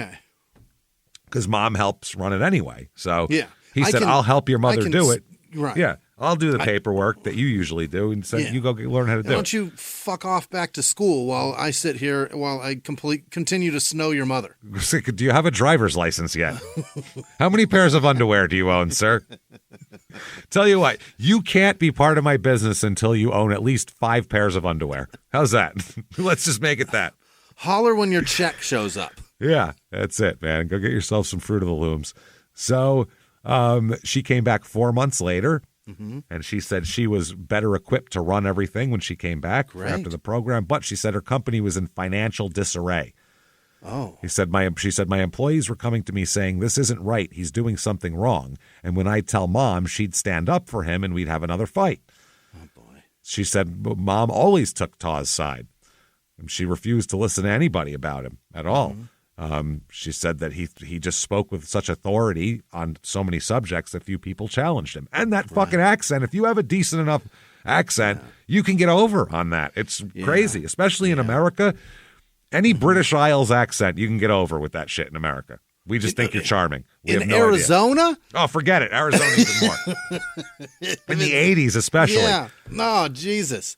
No one knows. Oh my God, you're like this weird unicorn. Yeah. So those guys that run two very successful Irish restaurants in Arizona, not restaurants, they're bars. Yeah. They're incredibly successful because they hang around the bar being all Irish. That's it. It's awesome. Yeah, people like that shit. I'm telling you. Imagine if we could just go over there and get over with our bullshit. Just sitting in an Irish bar selling cheeseburgers. Just go over there, make a completely mediocre fucking American-style bar. Overcooked cheeseburger. And here you go. Here's your Cisco frozen cheeseburger that we got for you. Enjoy.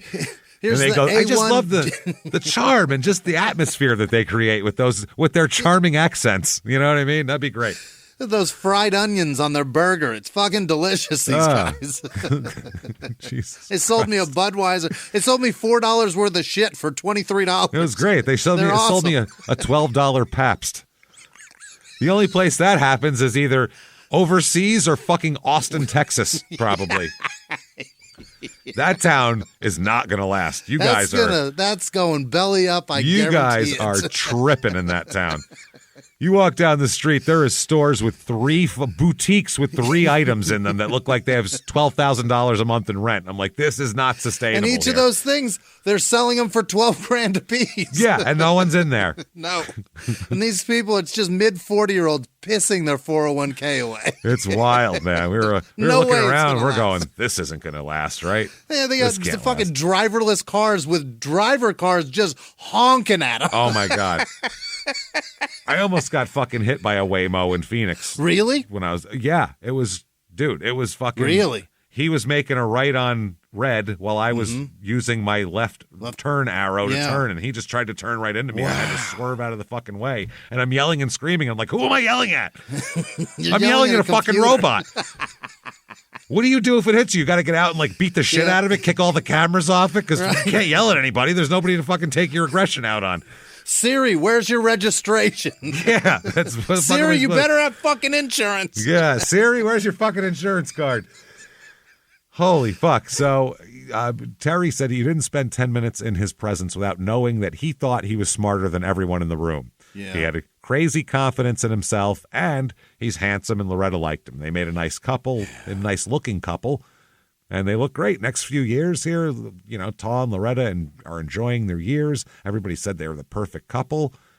Here's a journalist, Jana Bommersbach, who wrote the book, the Bones in the Desert book, said that. So Terry, though, is not convinced.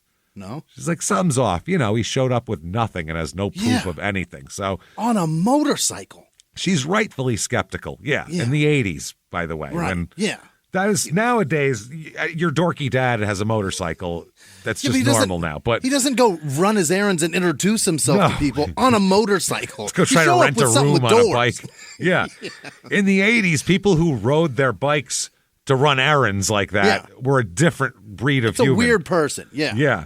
So Terry calls up Rex. Remember Rex, the Justice Department guy? She says, will you do me a favor and use your federal shit that you have here, access to look into this guy's married. Yeah. Look into this guy's for 7 background. years. Do me a solid. Yeah, that's it. So they knew that he had spent time in Texas. So she said, look for him in Texas and see if he has a criminal record. Rex says, I ran a check on him. He had an insignificant record in Texas. If there was violence in his background, we could never detect it. Okay. So that he passed the background check. Now, he's got a couple of speeding tickets or something, but that's it. Now, some of her friends don't really buy this shit at all. Skyla Peterson, who'd been her friend for almost 20 years, said she was there the day Taw arrived. So she was there for this, heard his story, and she said, that story's bullshit, she told Loretta. That's the lady you need around. That You're story. not buying that, right? You're not buying any of that shit, are you? Right. She said he was a smooth talker and very smart, but come on, he has no money, no luggage. I never understood where he got the motorcycle, but I'm sure he had a story all worked out about that too. Probably. But Loretta bought it all. I couldn't believe it. Wow. You can't show up with no money. I'm not talking. I can give you. I know the rent's $800. I can give you $500, but I'm waiting on this. Nothing. I don't have shit to not my a name. drop. Yeah. Yeah. Trust me on this invention that I'm going to do. Yeah, and if I can't move in, if I'm not allowed, may I wash my underwear in your sink? Because this is all I got. Long ride back to Phoenix. Yeah, when you show up like that, the fuck do you expect from people?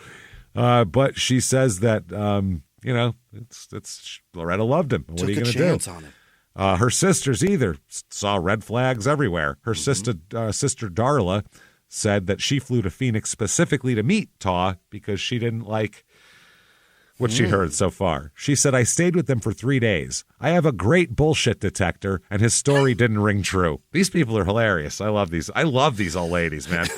I got a bullshit Spunky detector. old bags. It was in my carry-on. I love it, man. And my luggage did come through from Saudi Arabia. She said, I went to Loretta and told her all her sisters were very concerned. You don't know anything about this guy. He has no family, no friends. That's what she was told back. But she said, or she told him that. That's what they're all saying. Or she told Loretta, this is what everybody's saying. She said, Loretta said this, quote, I know what I'm doing and it's none of your business. Okay. She said, in our family, we were taught to keep the peace, Darla said. So what could she say? She's not going to force her. It's her house. She's an adult with this. That's the relationship she wants. What's she going to do? So that's it. But all the sisters would always be suspicious of him. So by the time, Darla's really saying, I don't like this guy, they're already sharing a bedroom. So, oh boy. Once there's dick involved, you're not going to penetrate through that. Not for use, lack of a better term. Sorry. Yeah. But yeah, once there's penetration, you're not going to penetrate. It's just not going to happen.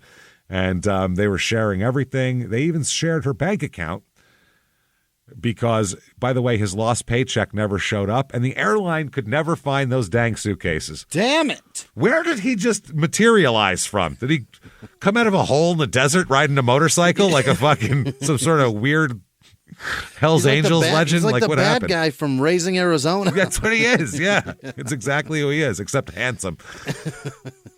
He's Tex Cobb, but handsome. That's it, Tex Cobb. Handsome Randall Tex Cobb.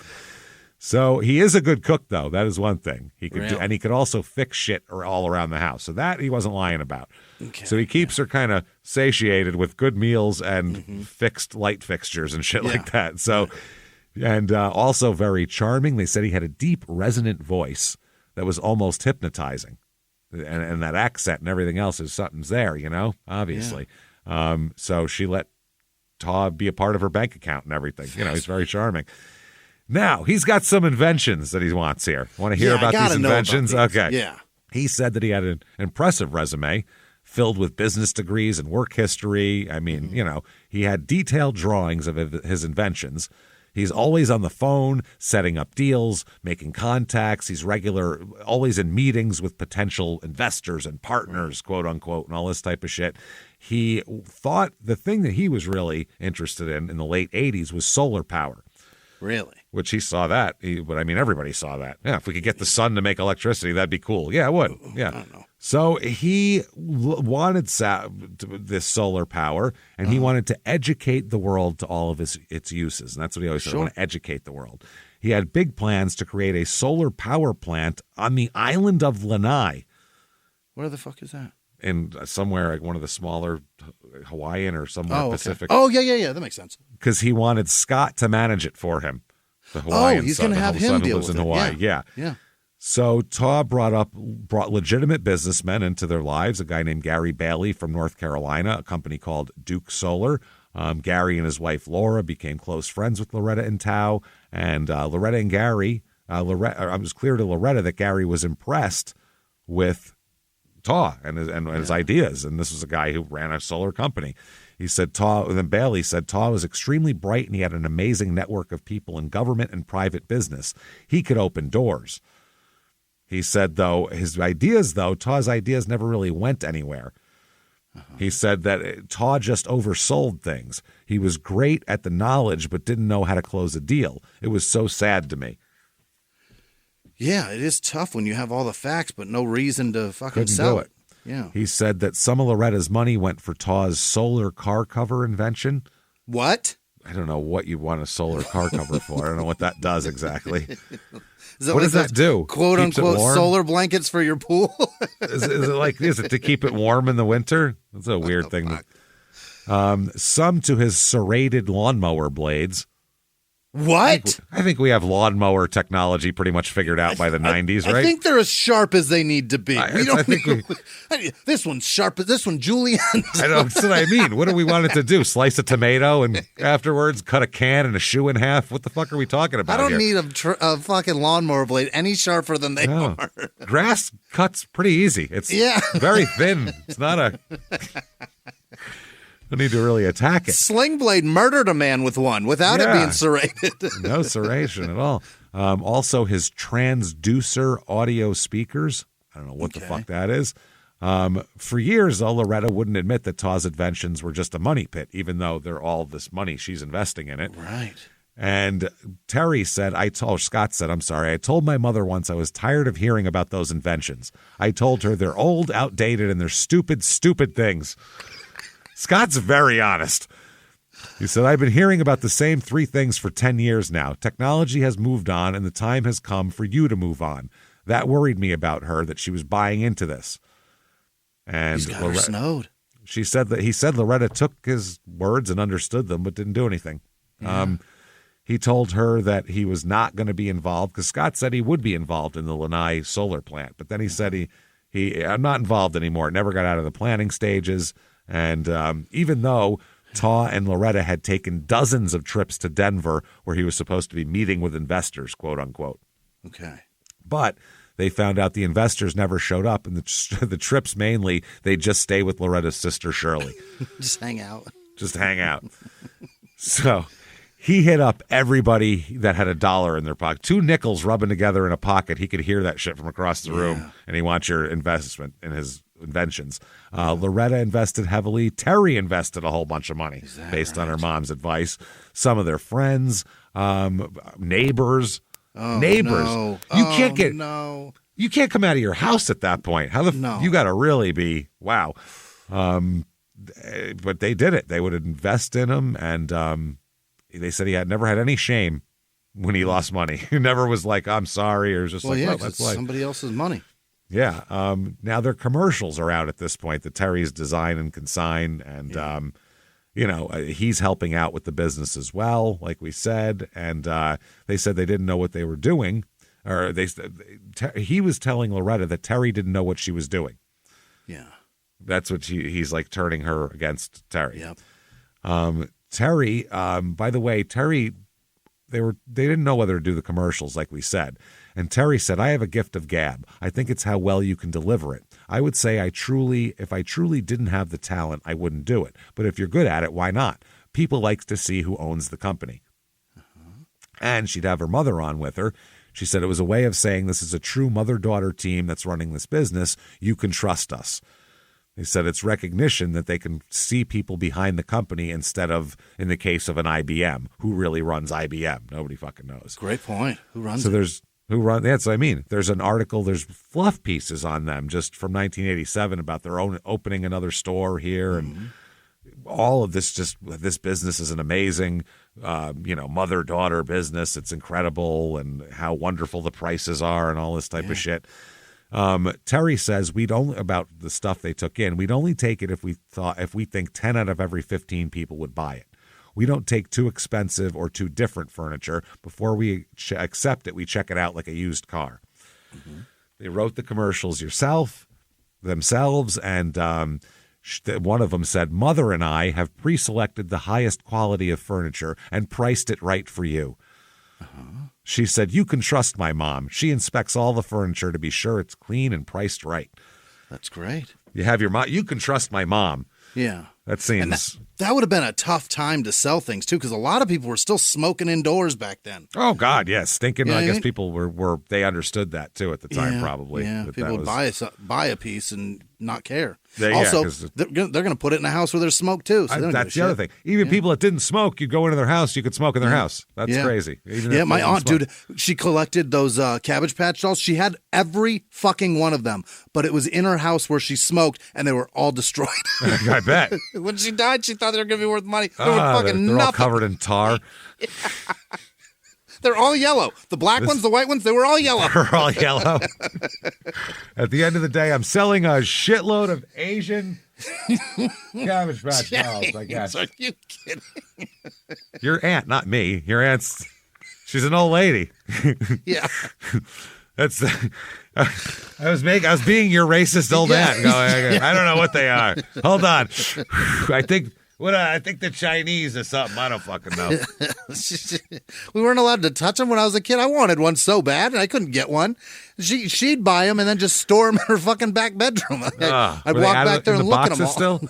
All in the boxes. In the boxes, Still ruined, James. Still ruined. Yeah, if she put those in a nice storage unit, they would have been worth good money. Idiot. So by late 87, 88, Taw has convinced Loretta to demand a buyout from Terry from the store. Yeah.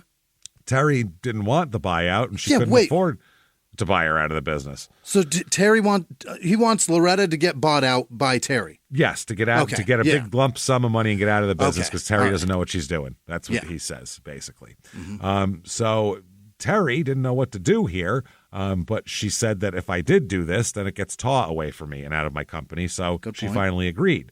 She said, fine. She negotiated a monthly plan that paid her mother more than $250,000 for her part of the business.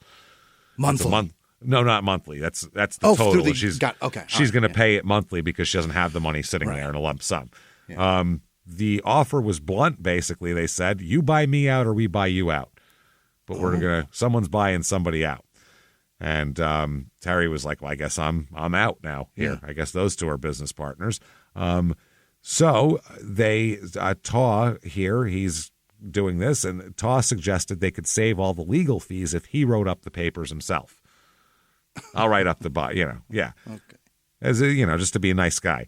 Yeah. Loretta insisted that Taw's legal papers would be just good, so the women split ownership of the 4 stores they had, with Terry agreeing to buy her mother out for it was about $150,000 then, which is about $250,000 later on. So she said as she made the monthly payments until she paid it all off, and she said as fast as I would pay her monthly payments, Taw would go through it with one invention or another. Oh, my gosh. She'd make these payments, and Taw was just fucking pissing money away. And also drove a wedge between them, obviously. Mm-hmm. They don't want to hang out at this point. So that's that. And she said all that.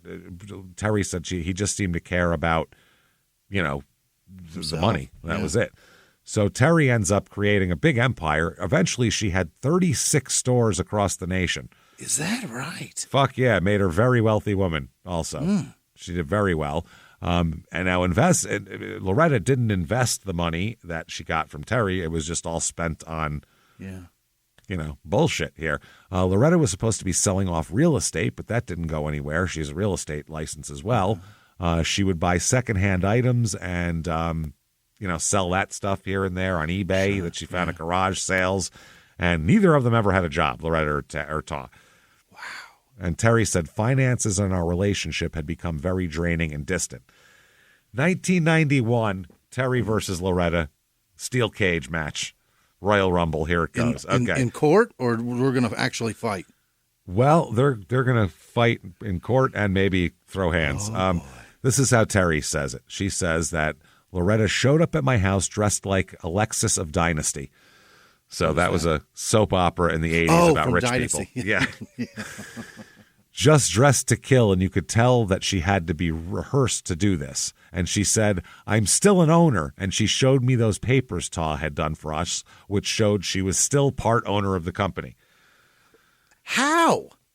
I said, I don't care about those papers. You and I know that I bought you out. I fucking paid you money. So then she handed me a lawsuit for the company and walked out the front door. I fell to my knees and cried. I just had lost my best friend, my mother, who helped me get through life, and lost the only job I knew how to do. My mother was no longer my mother. Oh, my God. Yes. And even she, in her own journals, Loretta said in her journal, she wrote in 1987, sold my half to Terry. But yet 5 years later, she was saying, I still own half of it. It's stupid. Yeah, so apparently Ta had fucked up the papers to basically make it so it was nothing. They're just giving them money and they still own the business. So that's a lot. Now, here's a letter from Ta to Loretta. By the way, even though they live in the same house, they write each other letters back and forth in the house. That's like weird. Long letters, yeah. In a 1991 letter, he mocked her complaints that, Ta, you brought too much baggage to our relationship, or Ta, you ruined my relationship with my daughter. He taunted that she should question her own judgment if she was so unhappy and stayed with him anyway. Well, who's the idiot now? I'm an asshole. You're with me. If I'm so bad, you're the dummy then, I guess, right? He's got a point. Next, Terry is going on Oprah. What? Because she is a successful businesswoman that had dyslexia and went and got her learning disabilities fixed. Yeah, she overcame some challenges. Yeah, she's on Oprah. Now, Loretta's a gigantic fan of Oprah, loves Oprah, watches her every day. Not today, she's Terry not. does not take Loretta with her. Oh, shit. She takes her Aunt Darla with her instead. Ouch. Yep. She said that I didn't take my mom to the show, to Chicago for the show. Her aunt came with her, the limo ride, the whole deal. It was all that. She said Terry, on the show, Terry told her life story, and Oprah talked about how she'd overcome her learning disability to, earn all this shit and blah, blah, blah, blah, blah. Wow. Just drooling. Loretta watched the show at home, but, that was it. Seething. Also, she appeared on Channel 3 News in Phoenix talking to Tara Hitchcock on Good Morning Arizona. That's just some real Arizona local shit for you. Oh, Tara Hitchcock. And She's said a smoke show, Jesus. And said that she'd won the Avon Award by turning her disadvantage of dyslexia into an opportunity. Yeah. So she's doing the press tour now. Yeah, she's killing it. 1993, she goes to Geraldo. What? Here, yeah. Geraldo at the Phoenix Civic Plaza was taping an episode of Geraldo. Mm-hmm. It was called Daughters in Distress. Okay. And when a man warming up the audience asked how a woman would feel if her mother stole her husband or boyfriend, they talked about all that. And then Terry is in the crowd here. She's in the audience to talk about the lawsuit between her and her mother. She's going on Geraldo to talk about her mom's lawsuit. Oh, my. But for some reason, other segments ran long. She never ended up getting on the show. Okay. So that's probably good. We didn't have that anyway. Yeah, that's helpful here. So there was a lot of like this. It was a mother-daughter thing. So 90s here, 2000s, or late 90s, Loretta's finally admitting to her girlfriend that she's doubting Ta's stories. It took her 10 years to start doubting this shit. But wow. She said that she actually thought maybe he was lying to her at this point. Maybe he didn't even graduate from Wharton. We don't know. Maybe his name's not even Ta. We have no idea. Yeah. She said she gave him so much money that she needs to keep him around so she'll get her money back at some point. Yeah. I got to stay here for when it hits, She needed to make it. She needed to do it. So she kind of just basically at some point, too, she then gave up on that and stopped having this idea that he's going to get rich and just wanted him to help with the bills, basically. Can you just contribute, maybe get an electric bill? It's getting expensive. It's hot. So by 1999, she all of her personal journals here, she's talking about self-improvement classes and inspections of her mind and soul and all this type of shit. What? In 1999, she wrote to him, I'm no longer willing. Indeed, I was never willing, but I'm no longer going to accept your financial abuses, verbal abuses, and shirking of your responsibilities. Okay. She wrote that to Ta. Okay. December 2001, Ta at this point, they're fighting and he's exiled to a guest room at this point. Okay. So he is excommunicated to the other side of the house. She said, I have to set a deadline sometime. I will not go this month without a financial contribution toward his expenses. Enough is enough. He must get some money to operate. He cannot keep expecting me to support him and his business. It's been over a decade of this. Yeah. December 10th, 2002, so a year later, she wrote this. Still no financial relief. So it's been a year. I'm done. Enough is enough. It's a year later. Still same shit. Yeah. Money withdrawn from personal account and business accounts without any entry in the checkbook. $17 left in the business account. $500 in sinking fund that he agreed was to avoid overdrawing account and bank charges. Blatant disregard. Cannot control what he does with money. How do I protect myself against careless and unnecessary spending? Deceitful withdrawals from bank account. His willingness to, quote, educate the world on energy without receiving compensation, ? Yeah. How do I protect myself from another lien being placed on my house? If bills are to be paid this month, he will pay them. Either he can find a way or phones get turned off. I don't want to be intimate, and I know that there has not been a change of attitude or skills to create a supportive relationship. I can't earn enough to pay the bills. I'm through borrowing money to live on. It's very demeaning to my self-respect. Okay. One more letter. She said, the only thing I can do is to keep this relationship from blowing up on a daily basis is created a steady, reliable income that I can run a household in an organized, predictable way. Until you do that, stop beating up on me verbally for being unhappy and not having any money. Okay, now, 2004, Taw spends several days working. This is years later, still no money, but he spent several days working on something he saw on Dr. Phil. Jesus Christ. Dr. Phil, Oprah, Geraldo, they're all making the rounds today. Where's Maury? Why is does it he his have baby? Why has he seen all this? Why does he have so much time to see this? They love these shows, apparently. Daytime TV. They're around for it. Fuck, that's what I mean. So this is a relationship rescue exercise. He completed a series of sentences meant to get him to see their problems. Yeah, you're right, yeah. So he writes this. What makes me angry is, this is like Ted Bundy's psychological assessment. Jesus. Feeling and being frustrated. When I get angry, I use my voice to express it. I would give anything if, and the answer is, my partner would be less critical of small things. You know, like everything I've ever told her being a lie, that sort of thing. And not having a job. You're not having a job. My best quality is my brain power. My partner hates it when I am not truthful, he says. Well, that makes sense. Yeah. It would be best, and then to be honest with Loretta, I can't forgive myself for failure. And then I believe, and he says, in myself. Oh, not I can fly. That I can fly. I believe I can rob this lady blind. So women certainly differ in how they view life and issues. Do they? I think everybody likes to have their bills paid, right? That's a normal thing. Yeah, I think everybody likes to be cared for and not be sucked dry. That's nice. Financially. And then women never seem to make the time to have mutual enjoyment, he says. Yeah, okay. I don't even know what that means. That doesn't mean anything. Wow. It's bullshit. I'm doing like stupid, my mouth is open. I don't get it. It's very, very dumb. It hurts me when my partner, and then he puts, doesn't trust me even though it is warranted.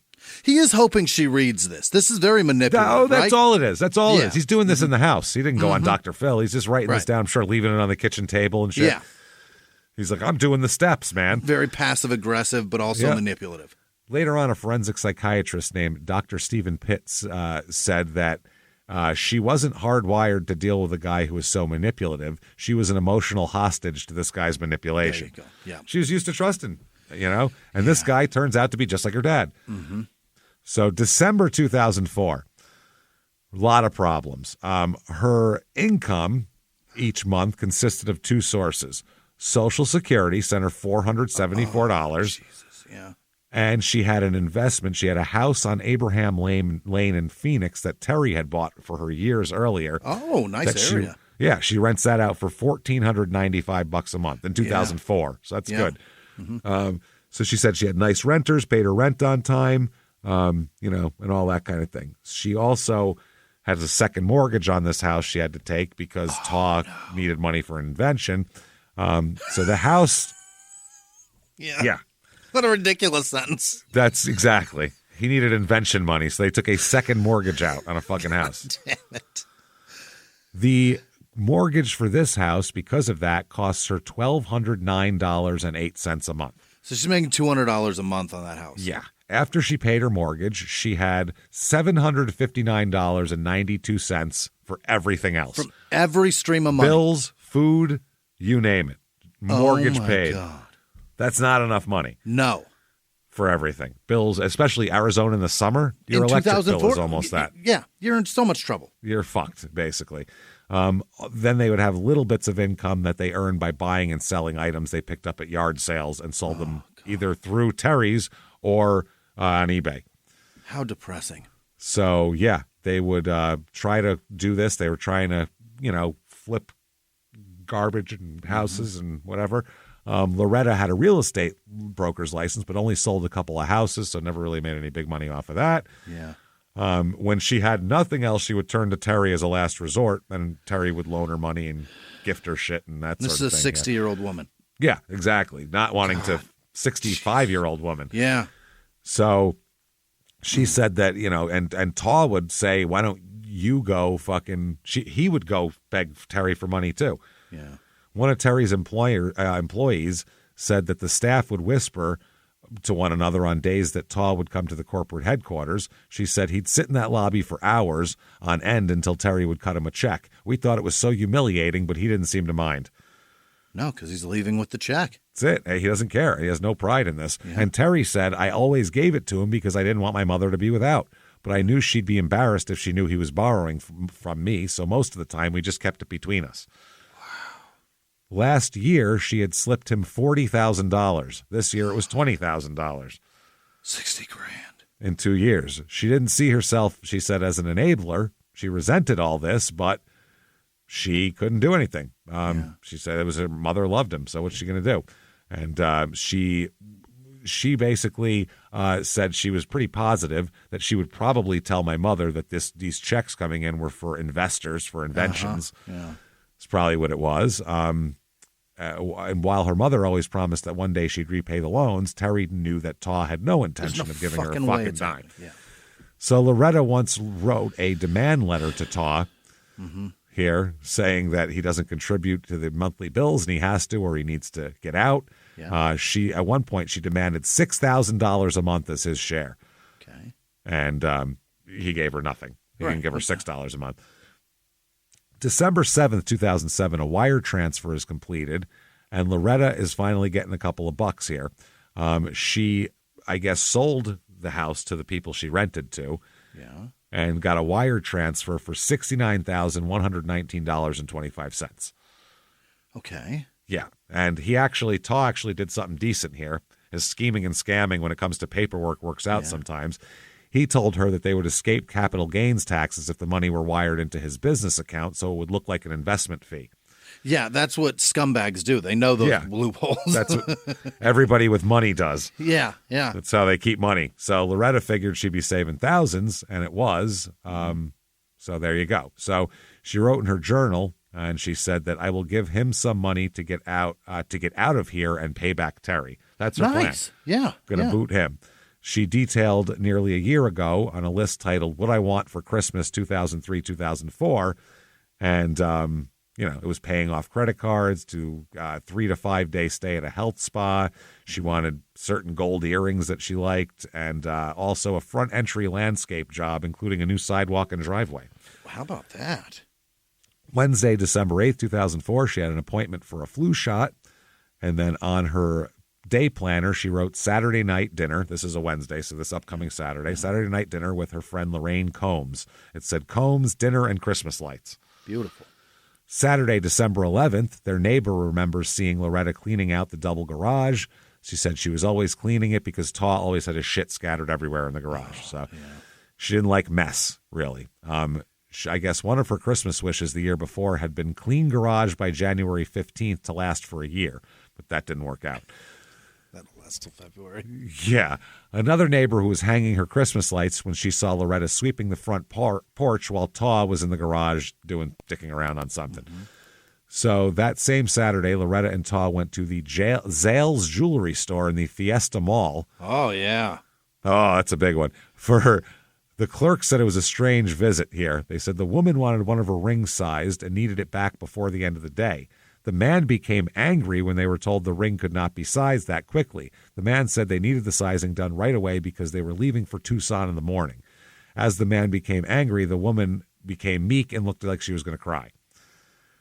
So they also went to a garage sale in Phoenix, which they like to do that day and all that kind of thing. Their 1991 white Dodge van broke down, so they had it towed to a neighborhood, mechanic to get it fixed. Sure. Yeah. And so they did that. And Lorraine, her friend, who came over to do Christmas lights and dinner, says Saturday night dinner was very, very pleasant evening. Her son and daughter came over as well. This Lorraine's son and daughter. The dinner was a belated birthday party. Who's Lorraine for Lorraine, who Taw and Loretta were away on her birthday, so they didn't get to celebrate it. Taw gave her steak knives for a birthday present. Nice gift. She said, we ate in the dining room, china, silver, everything was exactly in the right place. Loretta served a roast. She said she remembered a pleasant conversation covering what everyone was doing and their plans for the holidays and all that kind of shit. After dinner, Loretta took Lorraine into the spare bedroom to show her several gifts she'd bought for Terry that Christmas, a table runner, a green and red tablecloth, placemats, and covers for her golf clubs. Holiday place settings and golf club covers. And golf club covers. It's not a bad gift. Then they all got into Loretta's red Dodge Caravan with Taw driving, and they all drove all over looking at Christmas lights. So it was 5 hours for dinner and lights altogether. Long night. Yeah. Sunday, December 12th, 2004, 1:15 a.m., Lorraine called Loretta's cell phone and left a message thanking her for the dinner. That's nice. That day also, Terry stops by for lunch and eats with her mom, has a sandwich and some soup, and she's complaining that she's not feeling well. This is Terry complaining. She said she thought it was the flu maybe. Terry said, we sat in the kitchen and just had an everyday conversation. Taw kept stepping in, and Mom said, Taw, we don't need you. Get out of here. Fuck off out of this conversation. Yeah. She said, man, a mother and daughter couldn't even have a talk without him getting involved. And Terry said, I don't remember what we talked about, but probably something about weight and diet because we were always talking about that. Mom was always giving me ideas on what to eat and how to take the weight off. She believed in natural foods and stuff like don't drink the orange juice, eat the orange. I felt Great point. Yeah, I felt the conversation was a little strained. It wasn't something you could see. You just got the feeling. Mm-hmm. So she said her mother sent her home with chicken soup and a just-baked loaf of banana nut bread. Hell yeah. That's a good fucking haul right there. Yeah. There's one thing that will forever change the way you sleep, and it's the softest 100% organic cotton sheets from Boll & Branch. You'll fall asleep faster, wrapped in the most luxurious comfort. You'll never sleep hot again. With sheets that feel breathable to sleep in, you'll experience the purest softness on night one and feel your sheets get even softer with every wash. Discover the difference with 15% off your first set of sheets at bollandbranch.com with code WONDERY15. Exclusions apply. See site for details. 1942, Europe. Soldiers find a boy surviving alone in the woods. They make him a member of Hitler's army. But what no one would know for decades, he was Jewish. Could a story so unbelievable be true? I'm Dan Goldberg, and from CBC's Personally, Toy Soldier. Available now, wherever you get your podcasts. Scott, it's not bad. You're leaving fucking stacked up. Yeah. Scott called his mother that Sunday from Hawaii, and they talk about it. He said it was an ordinary conversation. He said that he did hear that she sold her investment property and made a $40,000 to $60,000 profit. Yeah. Loretta called her friend Ursula Kramer in California, but got her cell phone and got her voicemail and said, it's me, let's talk, got lots to tell. Yeah. And Ursula said she thought, oh, wonderful. I knew her deal on the house had closed and she'd come into some money, and I thought, oh, great. Well, maybe things are going to start looking up and she'll have some money finally. So that's what she said. Now, her friend Joy said that she talked to her, and she, quote, she asked if she could come over, and I said, I'm really upset and I need to talk to you. Joy pushed for details, but Loretta wouldn't say what had her so pissed off. Joy told her to come that day, but Loretta said she needed to wait 14 days to get a cheaper ticket to go to California. Because if you do it inside of 2 weeks, the prices shoot up. So Monday, December 13th, 2004, Terry says, I don't know why, but for the second time in my life, I sent her flowers. I'm not a flower sender, but that day it just came in my heart that I wanted to show her that I loved her. So Loretta called to gush about that. Oh, thank you. It's a beautiful bouquet. The call dropped, which I guess was normal from their house for some reason. Yeah. Shit, so, it's like your house, basically. Yeah. Oh, God. Touchy signals here. Fucking miserable. God damn it. My internet drops, and I can't even call the internet company to get my fucking internet back on. Dude, it's ridiculous. It's rough at your house. So Terry said the call got dropped, but that was normal. And she said, I was at work, so I just moved on. Mm-hmm. At 3:33 p.m., Loretta makes the first of 17 consecutive calls to 10 different phone numbers at Wells Fargo Bank. Really? The calls last call ended at 4:44. So for an hour and 11 minutes, she was doing this. Just calling. Yep. At 3:33, I guess the desk in her office, she sat down. She dialed the Wells Fargo office in Mesa, Arizona. That call lasted 24 seconds. 3 minutes later, she called Wells Fargo home mortgage office in Gilbert and talked to someone for 66 seconds. 3:38, she called the Phoenix office of Wells Fargo, but apparently didn't get through. The call only lasted 6 seconds. Okay. Next call, same thing. Mesa, 5 seconds. She retried the Mesa number at 3:54 and talked for 33 seconds. Then called back and talked for another 34 seconds. Then called Gilbert again for 31 seconds. Are these voicemails? What's she doing? Very fast calls, yeah. The Scottsdale branch of the Wells Fargo home mortgage call was ended at 3:59 p.m.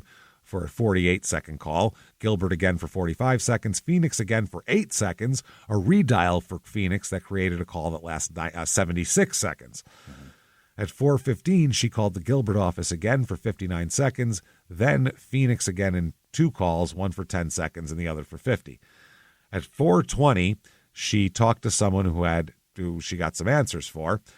She called the Wells Fargo 800 number and talked to someone for 404 seconds, which is 6 minutes and 44 seconds, in case you're wondering. Yeah. The next call was to Lodestar Mortgage at 4:29 p.m., lasting 109 seconds. Then the 800 number of Wells Fargo was dialed again, and this call lasted 769 seconds, about 12 minutes. So that ended at 4:44 p.m. That's her flurry of calls. She had some shit she was trying to figure out. Yeah.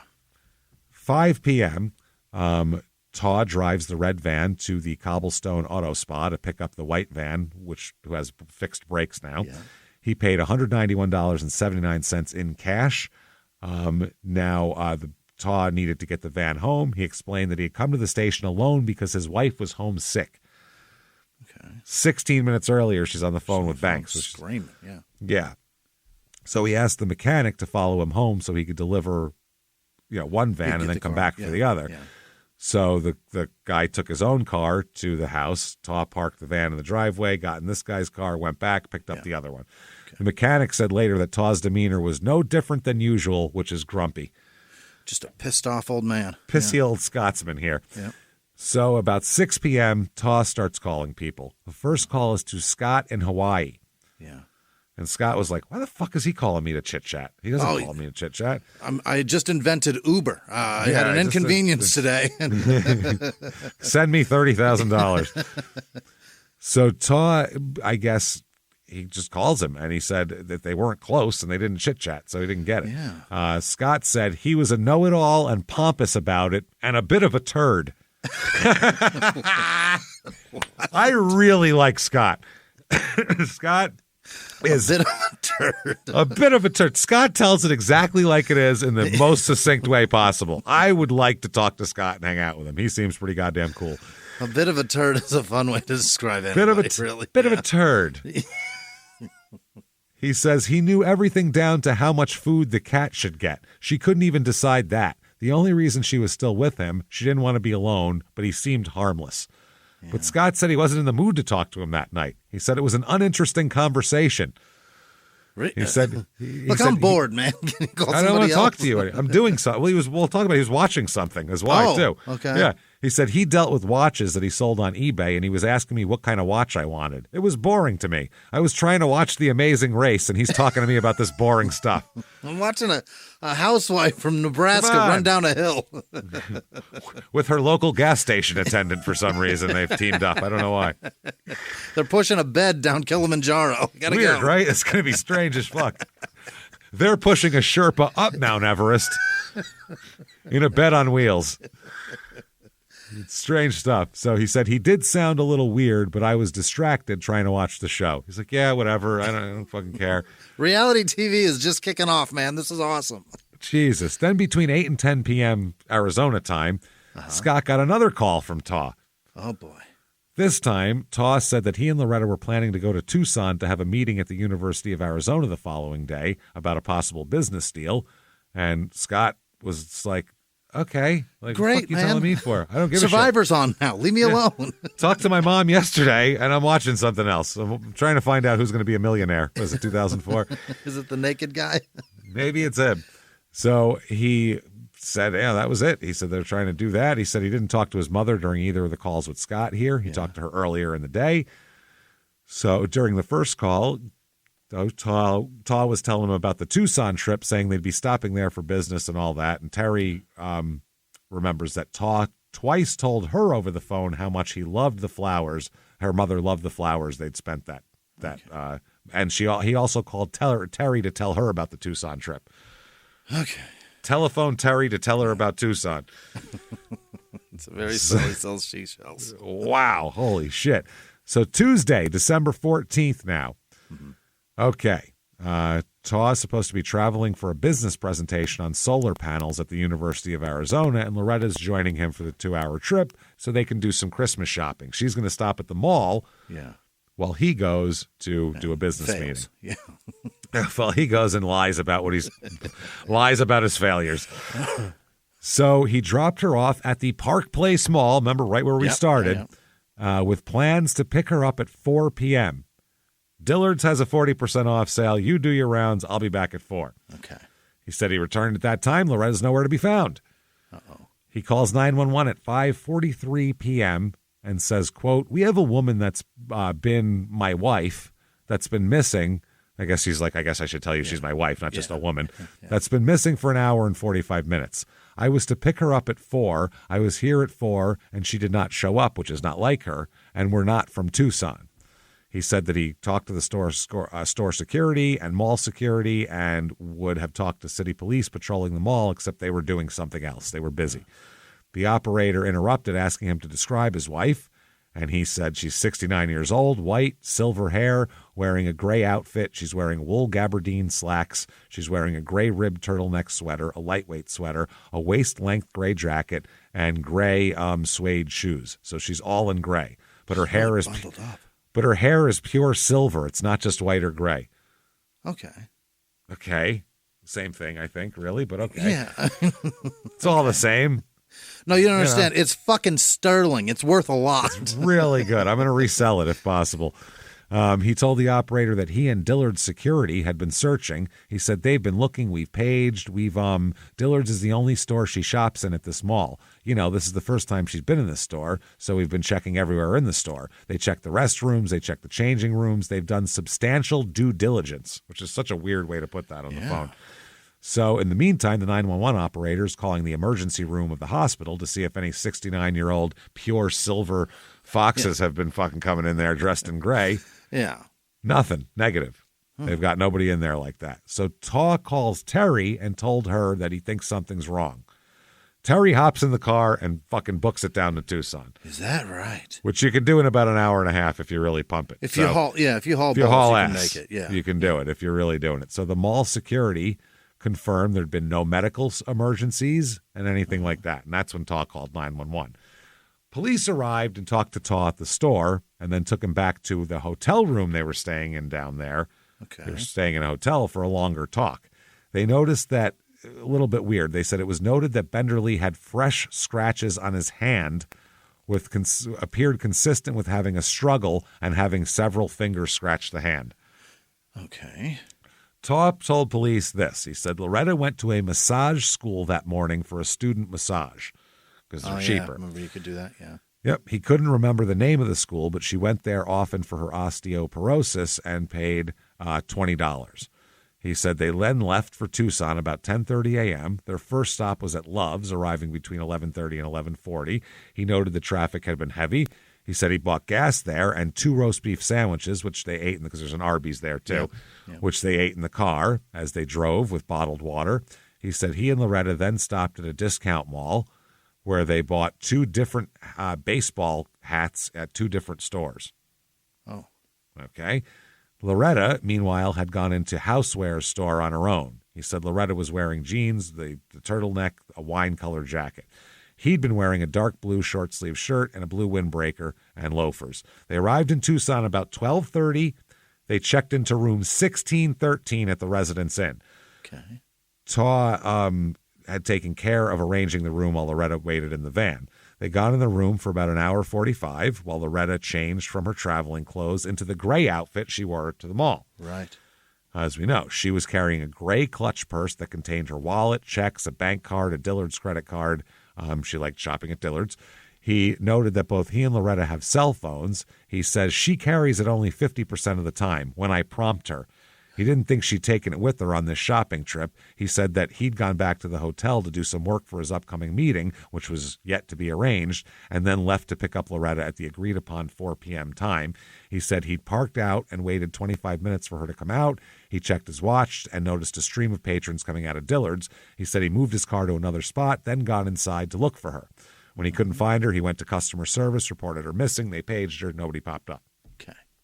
So then he said this about the last time he saw Loretta. This is the police report verbiage here. Benderly reported that he dropped Loretta off at the south entrance of Dillard's and was driving in their red Dodge Caravan. When asked why the vehicle did not appear in surveillance video, he said he had no idea. Yeah, what can you say to that? Benderly said he returned to Park Place Mall at approximately 15:55 hours, 3:55, and waited in his car until 16:20 or 16:25. When he did not see Loretta come out of Dillard's, Benderly went into the store, stated he entered through the south doors and began looking for Loretta in the men's section in case she was buying him a gift. Yeah. Wow, she must be buying me a gift here. Benderly reported that he traversed both floors of Dillard's, and after searching for 30 minutes, he went to the customer service desk where he told them he couldn't find his wife and asked them to page her. After paging her twice, Benderly told us that Dillard's security, as well as Park Place Mall security, became involved in the search. Eventually, he called the Tucson police from Dillard's. So they said, how are things with you and Loretta? They asked him, and they said Benderly described his relationship with Loretta as good, but it did have its ups and downs. Their conflicts were of a gentle nature, and he added that he's never touched her in anger. He normally clams up during arguments. Yeah, okay. Because I've spent all her money, so I really don't have a leg to stand on. Not really much to say here, other than we're poor. I'm a piece of shit. And she does let me stay in the guest room still, so it's fine. Very nice of her. Terry says she couldn't believe how calm Taw was about all this. Mm-hmm.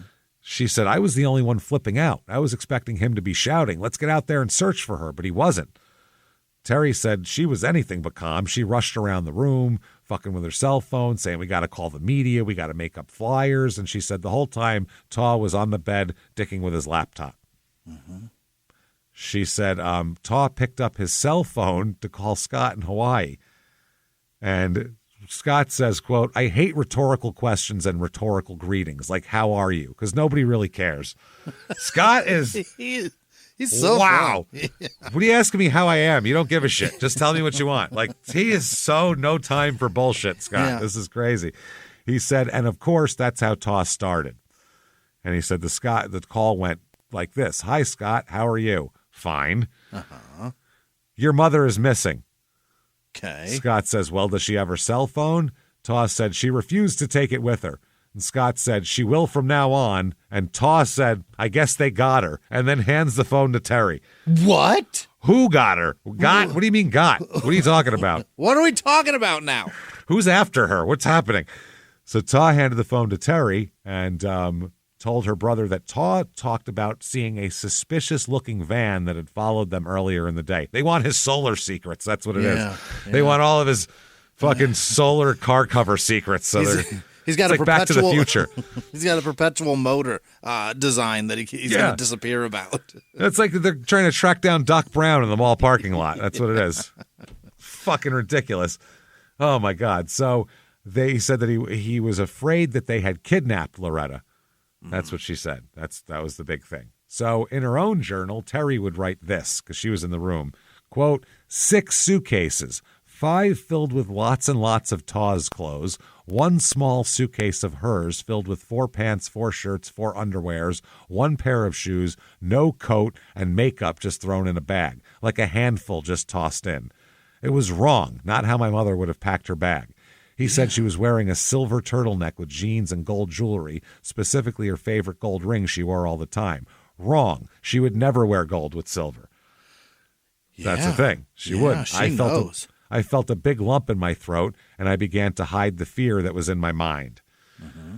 So, yeah, they said that it's uncharacteristic for her. She's very organized. She wouldn't leave without notice. She wouldn't leave her stuff. She wouldn't have jewelry. She wouldn't flash. People travel a silver and gold. specific way. If they travel a lot, like I'm an incredibly disorganized person in my personal life. You look in my suitcase when I'm on the road, it's fucking crazy. It has to be, or else you won't fit it all in there in the same way. And I'll fucking forget something. Yeah. That's the other thing. It Get on the road with no deodorant. So they describe her as 5'6", 130 pounds, with silver hair, and wearing glasses and gray outfit. Yeah. So they launch a search of the neighborhoods, the shopping center. 20 officers are involved in this now. Oh, boy. A police helicopter. They bring dogs in to the search. Oh, yeah. Then by 4 a.m., they don't have any sign of her. They kind of scale back the search because we don't even know what we're looking for now. Yeah. The cops said, we pulled out all the stops. We have nothing. This is a strange one. This is a lady who's very structured and organized, and they said this is outside of her. This is very, very, very outside of her normal behavior. Mm-hmm. So Tempe police said the last confirmation they have of anyone speaking with Loretta besides Taw is December 13th when she called her daughter to thank her for the flowers. Oh. And the phone cut off. Remember that? Yeah. Police considered the possibility that she might be a target for kidnappers because of the celebrity locally and that her daughter's on commercials and Geraldo and Oprah, and people know that they're rich, basically. So they might be doing that. So they questioned Taw. He said that after his business meeting, they were going to go to New Mexico to dig for geodes. Really? New Mexico to dig for geodes. That's... Okay. He also told them that he observed a white van at the mall whose driver was acting suspicious. I don't know how you drive a van suspiciously, but... I mean, if you're driving a van, you're suspicious. That's suspicious right away. So he thought you're either real suspicious or really trying to up your Instagram fucking content, one of the two. And no amount of fucking cute words like swagger wagon by Toyota is going to make a fucking minivan cool. It's still not a minivan. Cool. We hate it. Even the people that own it fucking hate it. They own it because they have to have it. Right. They have no choice. A reason for it. So he gave a description again of the van, and meanwhile, everybody's searching for her, dogs, bikes, air support units, everything else. Then that's when they said, okay, now we looked inside and we found Loretta nowhere in security footage in the mall either. Not only did we not see her van, we didn't see her in there either. Yeah, we can't fucking verify that the van or she were here ever. That's the thing. And they talked to her at the home. They find a foreclosure notice on the home when they try to go to the home in Tempe. Oh, no. That led them to determine that her disappearance might not have been a kidnapping. You know what I mean? Uh-huh. They said maybe financial matters have something to do with this. Family members also reported that Taw had been acting strangely since Loretta's disappearance. He'll end up holing up in a Phoenix hotel for a while, as we'll talk about. Terry said she confronted him once, asking him where her mother was, and he told her, I don't know where she is. Don't know. Huh. Her sister, now Loretta's sister, Darla, said the family had concerns about Taw from the beginning. They didn't know anything about his family, anything about him. He's just this guy that plopped down on a motorcycle and took all of her sister's money. Right. So they want to check, basically, her house. So they do a check of her house, like a welfare check, essentially, they call it. They said the goal in searching her home is to learn about how she structured her life. They said it doesn't appear at this point she had any domestic problems. So they do that. They said as they were making her way into the home, to do the welfare check, there was a surprise knock on the door. Who is it? A realtor arrived at the residence and asked boy. if the house could be viewed since it's in foreclosure. Uh-huh. And they were like, huh? And that's when they found the foreclosure notices. Oh, boy. They said mail was seen in the mailbox, which also reflected that the county had placed the home in foreclosure. They haven't paid the taxes. Nope. So police searches the home. They search the home and they find some other shit. They find ominous notice from New U.S. Bank from October 2003 declaring your account is seriously delinquent. She had written on the notice, called 10-2003, must send payments in separate envelopes. There's another letter from Wells Fargo Bank saying trustee sale date scheduled. Oh, and it said they were going to sell her house March 14th, 2005. Oh, boy. So the loan recovery program is a solution to stopping your current foreclosure and stopping your sale date, it said, and said, take immediate action. Send us a shitload of money. You better hurry up. This shit's about to sell. Then the problem is they found her checkbook and they saw that she'd faithfully written out 2 mortgage checks every month, one for $909.91 as the first mortgage and one for $299.17 for the second one they'd taken out to finance the inventions. Right. That's the $1,200 figure. Mm-hmm. The checks were sometimes not written until the 15th of the month as the grace period was expiring, so that's why there's a grace period. But she wrote them every month, just as they should be, and every month that money was deducted from her bank account. But when they contacted the bank, they found out those checks never made it to the mortgage company. What? She wrote a check, and it came out of her account, but he was controlling it. Terry said, I knew he controlled the phones, but I had no idea he controlled everything. You couldn't have a conversation with mother without him being right there. He always monitored the phone. But we found boxes of mail in the house, and I finally learned that he controlled the mail, too. She only saw what he wanted her to see. One of Loretta's friends said handling the mail, both incoming and outgoing, was one of Taw's helpful chores. Helpful. Every month, what he would do is he'd take the envelope with the house payment as though he was going to post it, and instead he would, quote, wash the check and remade it out to himself and then cashed it. Oh, my God. He did it for month after month for over a year. Oh, my God. What do you think is going to happen to that, Taw? It's the thing. He never has the end of what's going to happen. He never sees what the ending is. When the bank started sharing warning letters to Loretta, your account is seriously in arrears, he hid those letters, hid them all. Yeah. Asked about her mother's relationship with Taw, Terry told the cops that she had no reason to suspect he'd been abusing her. She said, 17 years they've had their ups and downs, but I don't think it's any different than any other couples, so I don't really feel like they have a problem. Uh-huh. So Terry's not trying to, hem the guy up. She's being honest here. But the police said, we believe he's directly involved in her disappearance and has information about her whereabouts and knows how she disappeared. They told Terry that. Yeah. This is what we think. Then Sunday of that week, police dogs seized the red Dodge Caravan to check the van for blood and other indications. Uh-huh. And they said that we were cautiously hopeful, but as each day passes, hope diminishes. Yeah. Now, the Wednesday, December 15th, official Taw interview with the cops. Yeah. The detective says we began the interview soft. We asked where he was born and how he came to know Loretta, and he was happy to tell us. He came across as super intelligent, and he was really full of himself. He wanted to show us he was smarter than us. Taw was very articulate. We just let him tell it all. The more they talk, the more they have to remember their lies. Mm-hmm. They just they'll let you talk forever. Great up there. Point. He said, I gave him all the outs. I said, hey, something happened. It was an accident. Was it self-defense? We all make mistakes. Did you lose your temper? And he remembers that Taw just sat there shaking his head in denial. Mm-hmm. The detective said, I think Loretta's dead, and I think you know what happened. And he said, if you care as much as you say, you'll help us find her and not have her out there in the cold. And then the detective said it got really confrontational toward the end, but he was still in denial. He was totally convinced he was capable of getting away with it. He thought he was smart and articulate. He thought he could explain it all away. But once he reported her missing, he was boxed in. Mm-hmm. Benderly said, I'm a gentle man. I don't even kill bugs. I pick them up and take them outside. That doesn't mean you didn't. That's extra fucked up then. That's fucking, that's where they're from. So yeah. I guess but no, I mean, it's extra fucked up that if you did hurt somebody, right? Yeah. And then the detective walked Benderly through every single item uncovered His timeline of leaving Tempe and arriving at Love's didn't match up to the actual times recorded on credit card records. Right. And he said, Toss said, I'm wondering if my watch was just off. I set it 2 hours ago. Maybe that's how I got it. Okay. My watch was off, so that's how I got the bad time. The check-in at the hotel was wrong. And he said, oh, for God's sake, I'm totally confused. And then he told the officers that he wasn't prepared to account for time point by point. Well, I mean, there's a woman missing, sir. Wasn't prepared to go through a whole murder investigation and all. He said there was a large disparity between the amount of clothes packed for Taw and those packed for Loretta. He answered that Loretta had complained on the way down she forgot to pack some of her clothes, like a whole suitcase worth probably. Right. 4 days or so.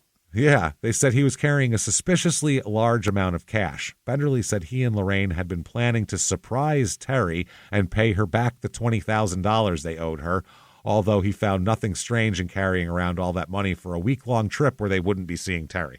Right. I'll just take it with me. Just in case. I don't know if she'll run around here. They said, why do you have 2 new cell phones that haven't been activated yet? Yeah. That we found out you bought that day? Uh-huh. And he said they were for Loretta's grandnephews in Dallas, and they just were purchased. We just got them that day. We're giving the kids gifts of cell phones. Phone. Our house is in foreclosure. Yeah, that's how it works. Okay. They said, well, we looked in the back of your van. Why do you have a dirty shovel and a pick back there? You know, geodes. to dig shit. Yeah. Geodes in New Mexico. And that's what he said. He said, well, we were going to go dig for geodes afterwards. Yeah. I go, well, the shovel's very dirty. He goes, well, it's from the last time we dug for geodes. We dig a lot. Who cleans your shovels? You know, it's a shovel. It's I don't have a shovels shovel are, guy. Shovels are meant to have dirt. What do you want from me? So they said, well, why are you carrying a passport? Considering you told someone you were going to Mexico, but now you're saying New Mexico. You don't need a passport for New Mexico. Right. Old Mexico, maybe, but not new. Mm-hmm. So he said, I always like to carry my passport, which people from overseas do that. Yeah. They do that. Yeah, actually. because it works in identification better than a driver's license. Yeah. It's more official. Yeah. So they said, where'd you get the scratch on top of your right hand? And he said, that happened last week when he was moving exercise equipment in his home. I would have said digging for geodes elsewhere. I'm always digging for geodes. You don't understand. You saw the dirty shovel. So, come on, man. You know what's up with me, man. So the detective wrote in his summary, I asked Benderly if he would be willing to submit to a polygraph exam. He agreed to take a polygraph exam, but since he stated he has not slept in 2 days, we agreed to postpone the polygraph for the next day.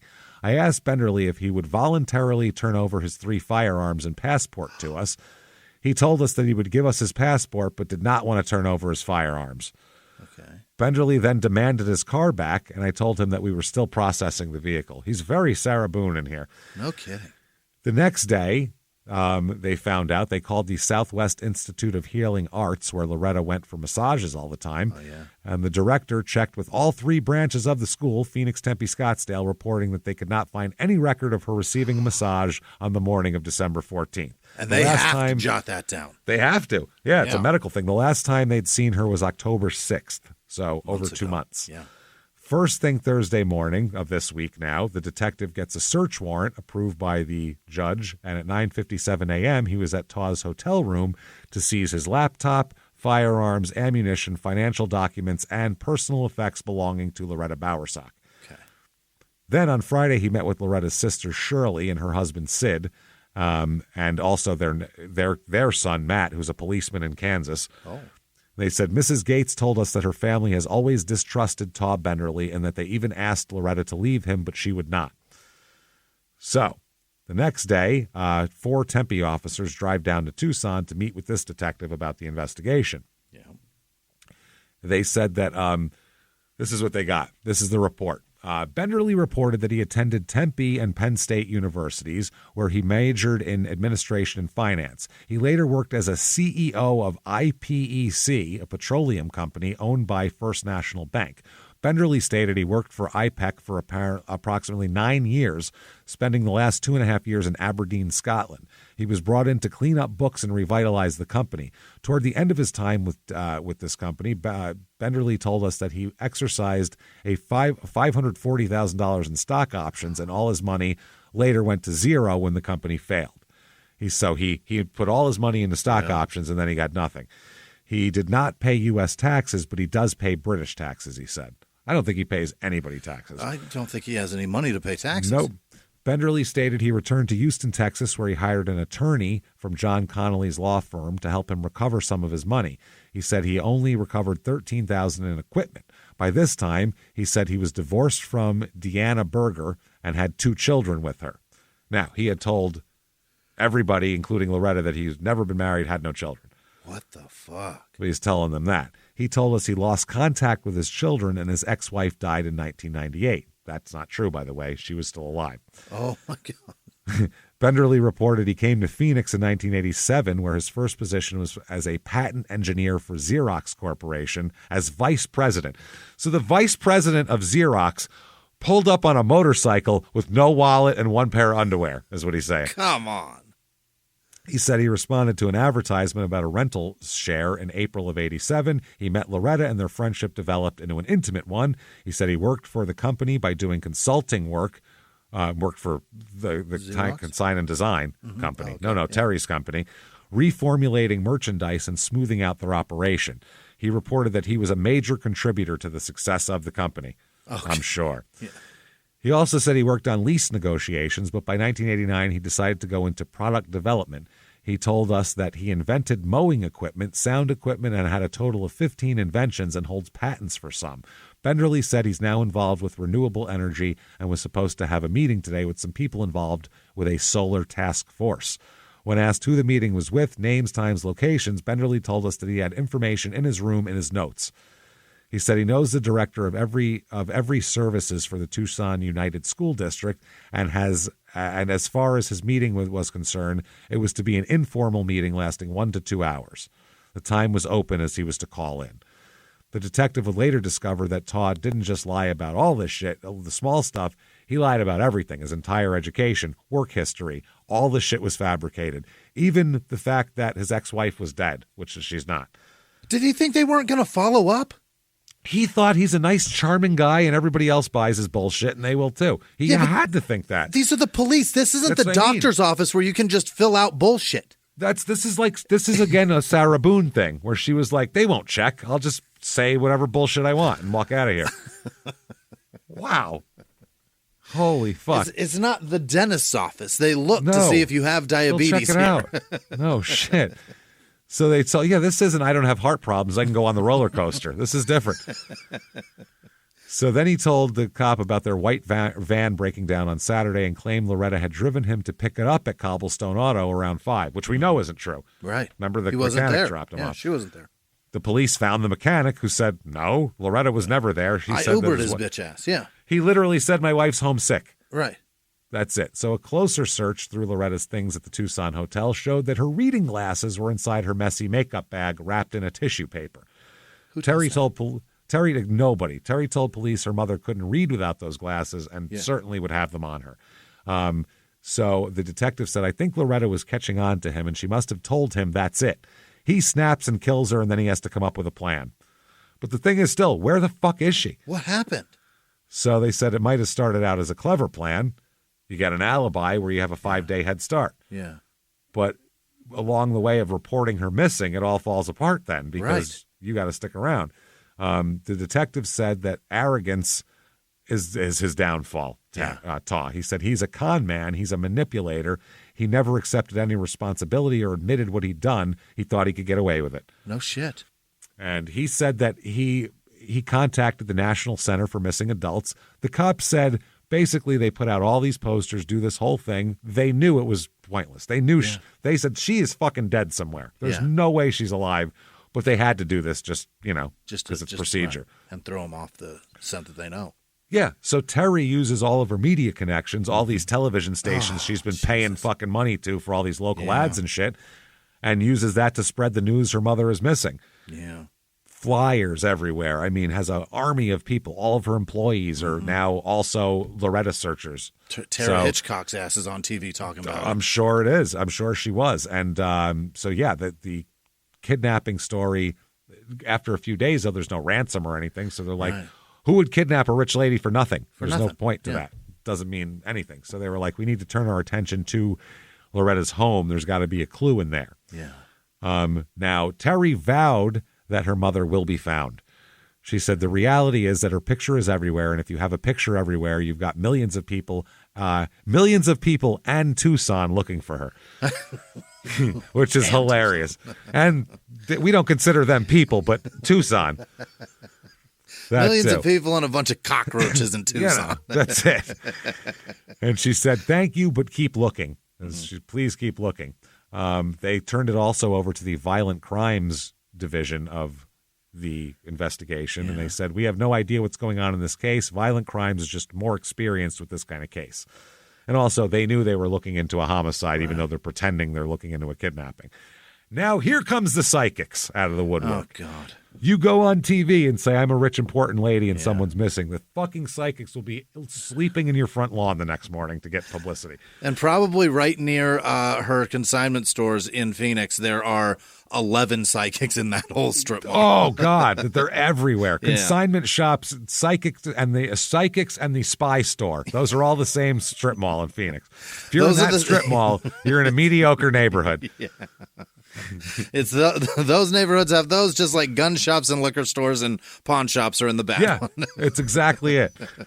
So numerous psychics. The author of the book said they came out of the woodwork. They had theory after theory. Right. And Terry wants to hear them because she's got no other ideas at this point. So they said over in person, over the phone, they wrote letters, they wrote emails, they talked about their visions of the murder, they wrote maps of the burial site. Oh, boy. They were recounting conversations they had with Loretta, psychically. And they said that basically that, yes, they got these utterances from Loretta before, she crossed over, they said. Okay. Yeah. So they said that Terry was keeping the faith that maybe these people can see something. I don't know. So some thought Terry was nuts. But 2 police officers will say later on that one psychic helped out a lot in this case, actually. What?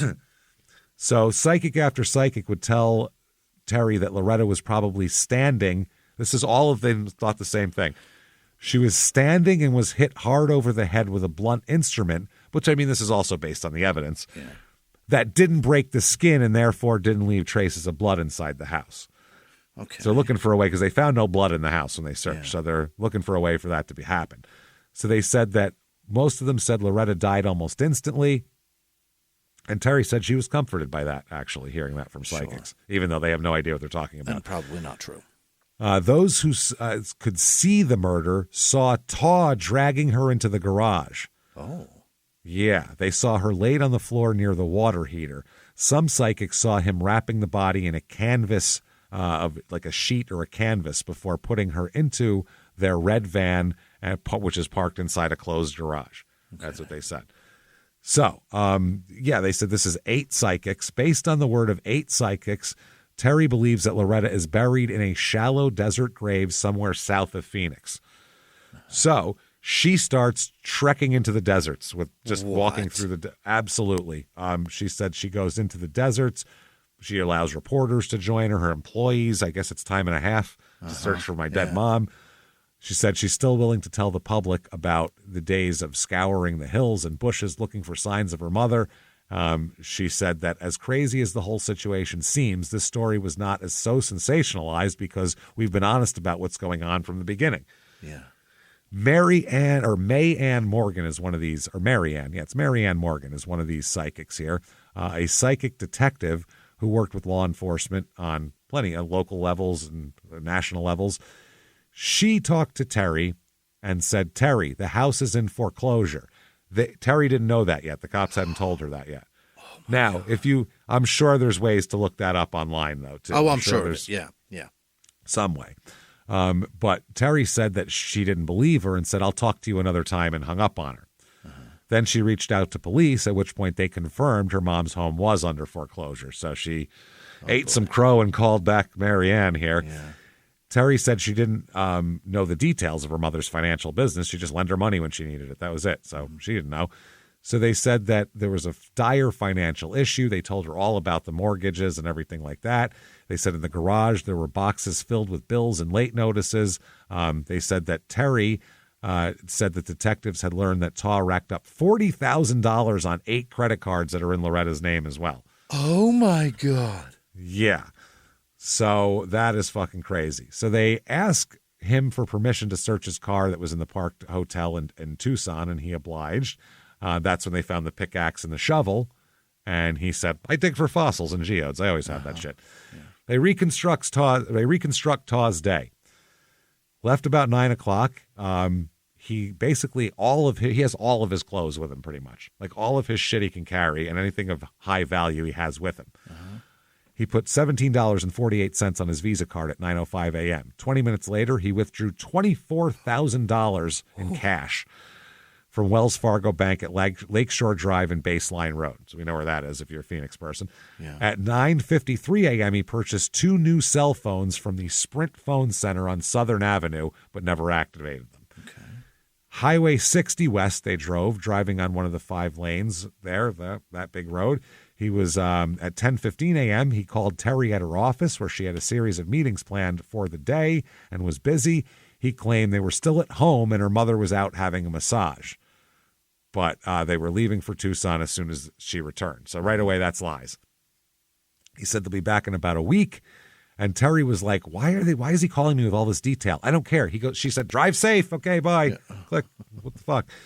So just before 11 a.m., he took exit 198, which is Jimmy Kerr Boulevard, after one of the area's politicians here. In Tucson, yep. Down there in Tucson. Well, this to the outlets at Casa Grande is what this is. Okay, yeah. The outlet malls, which is the only thing that's really there. There's a Gap outlet, a book warehouse, all that kind of shit. Big Dogs, bullshit, kitchen collection, Reebok, Big Dogs. Yeah. They had a whole outlet. All my fattest friends wore those. Only fat people wear those. They love them. Reebok, Liz Claiborne, an Amish furniture store. Really? All this type of shit. At 11:04 a.m., he used his credit card to make a purchase at the mall. That's the 2 hats. So, and he knows he's a smart guy. He knows he's leaving an electronic trail behind. Yeah. He's doing it on purpose. They're thinking here. So it was 11:04 a.m. He bought 2 baseball caps and 2, one for me, one for her. His and hers. Yep. Next time, 2 hours later, here he would be. Where is he now? Okay, yeah. 1:10 a.m. He handed over his credit card again, 5 miles from the outlet mall that he reached 2 hours ago. So then he went to exit 200 to Love's travel stop. In 126 minutes, he had gone 2 exits down the road. An hour and a half. That's 2 hours, an hour and 26 minutes. Hour, 126 or 126 minutes. Yeah, that's 2.5. 2 hours and 6 minutes. Jesus. 2 hours and 6 minutes. He went 2 exits, basically. So that's wrong. Like 5 miles. That's interesting. What was he doing during that time? Yeah. What the fuck here? The only thing separating the mall and the Loves is exit 199. That's the exit you take to go to Interstate 8, which is to go way the fuck west to go to Yuma and San Diego. Take you all the way the fuck to San Diego, you bet. Yep. And they said, so that's 76 miles to Yuma, 353 to San Diego, and that's all that's on the fucking road. There's nothing else there. So they said at that time, it was 1:10 p.m., and Tad used his credit card to buy 2 lunches at Arby's and get $10.01 worth of gas at Love's. So he's not good at clicking it until it gets to even. Right. Classic over squeeze. Bad to that. Yep. God damn it. He then continued. Should I do 11? Fuck it. I'm leaving. Then he continued to Tucson. Now, he's staying low in the Tucson hotel until December 16th when he drove back to Phoenix and checked into the Residence Inn at the airport at 1:25 p.m. He can't go to the house at this point. Terry had it rekeyed already. Oh. He got room 357 and signed in under the name Bob Smith, which that's not suspicious at all. Why?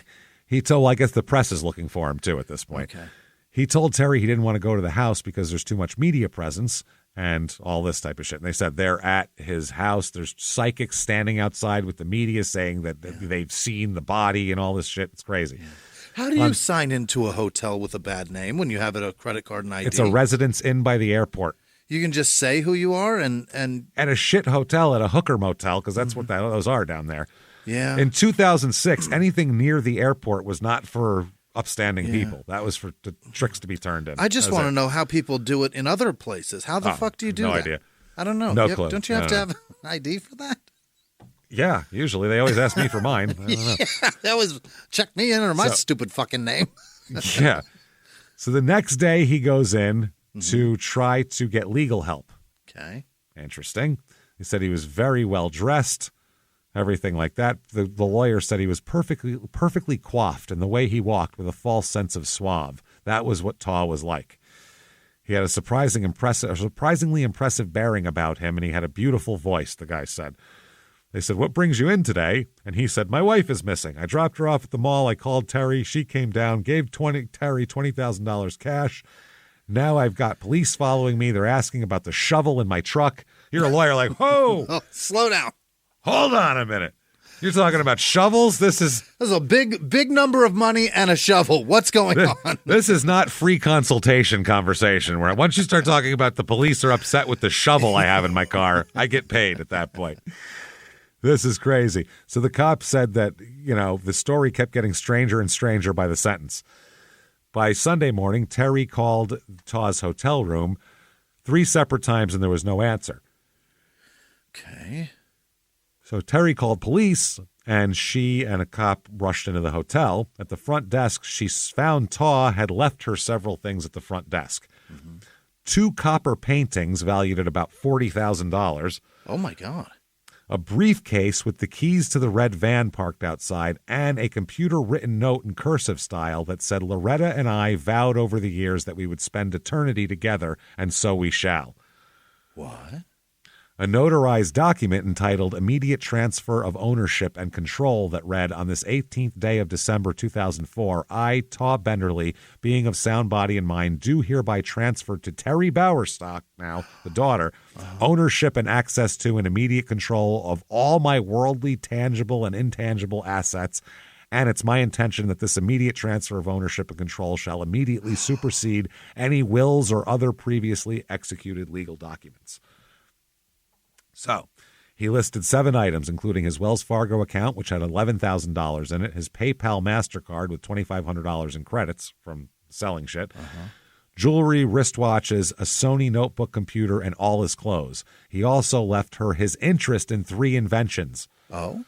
My audio transducers, concert walls, my lawn mowing technology, Swift Cut, and my heat-resistant shading fabric for automobiles, covered parking.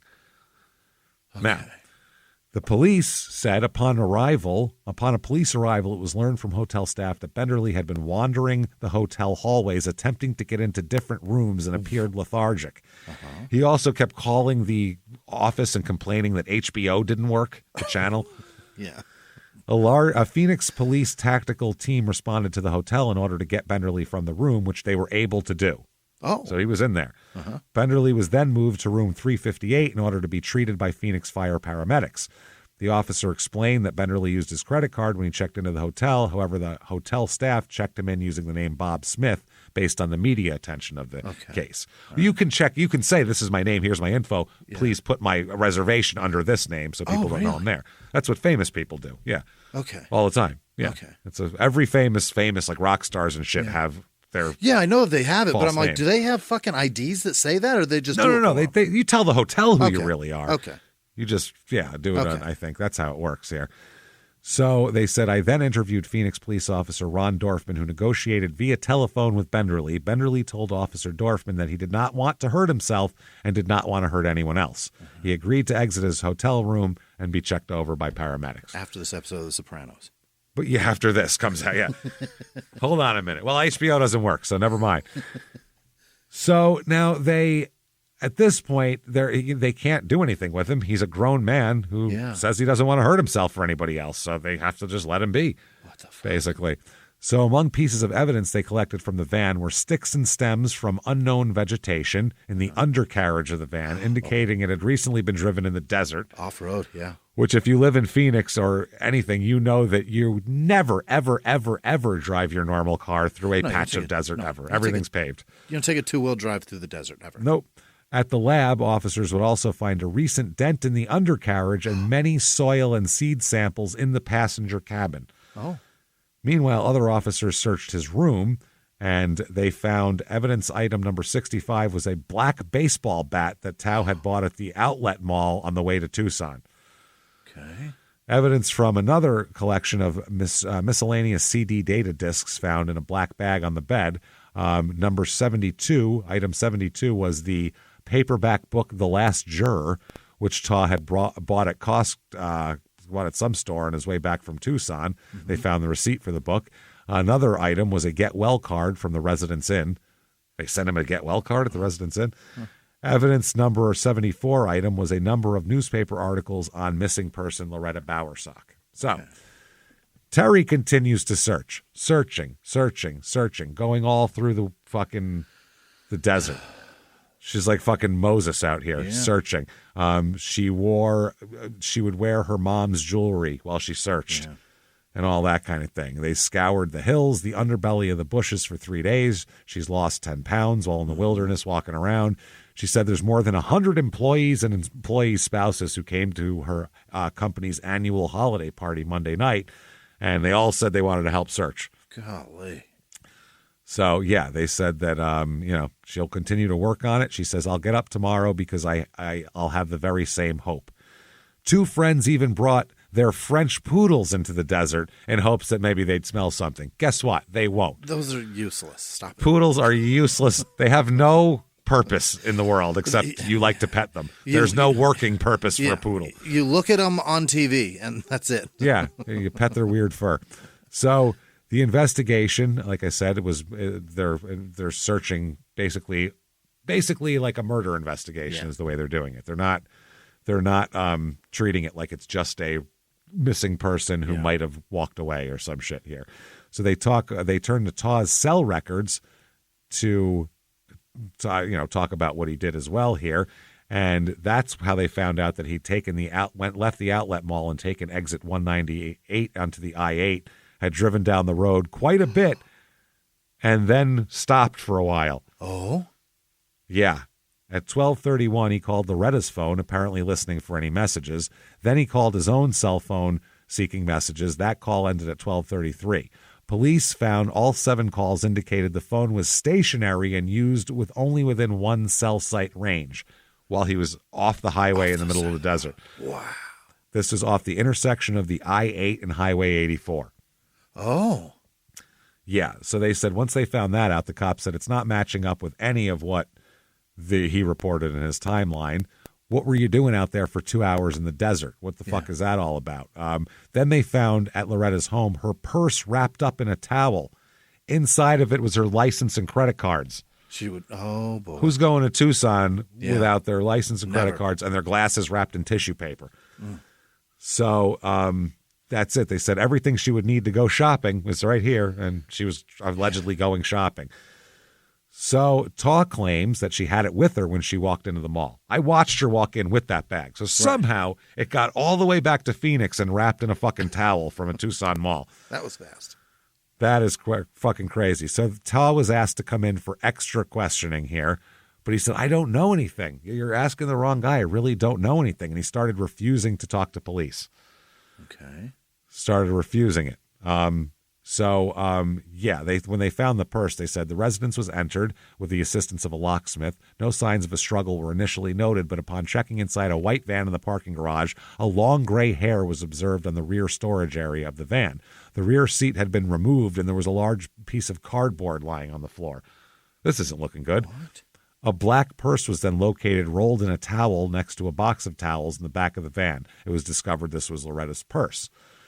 So they said that they found 2 pairs of shoes, a nylon rope located in the garage in the east side of the residence, the purse with miscellaneous contents, computers, life insurance and financial information, phone records, mail, and computers. Sure. So the officers told the judge what happened, and they need another warrant here.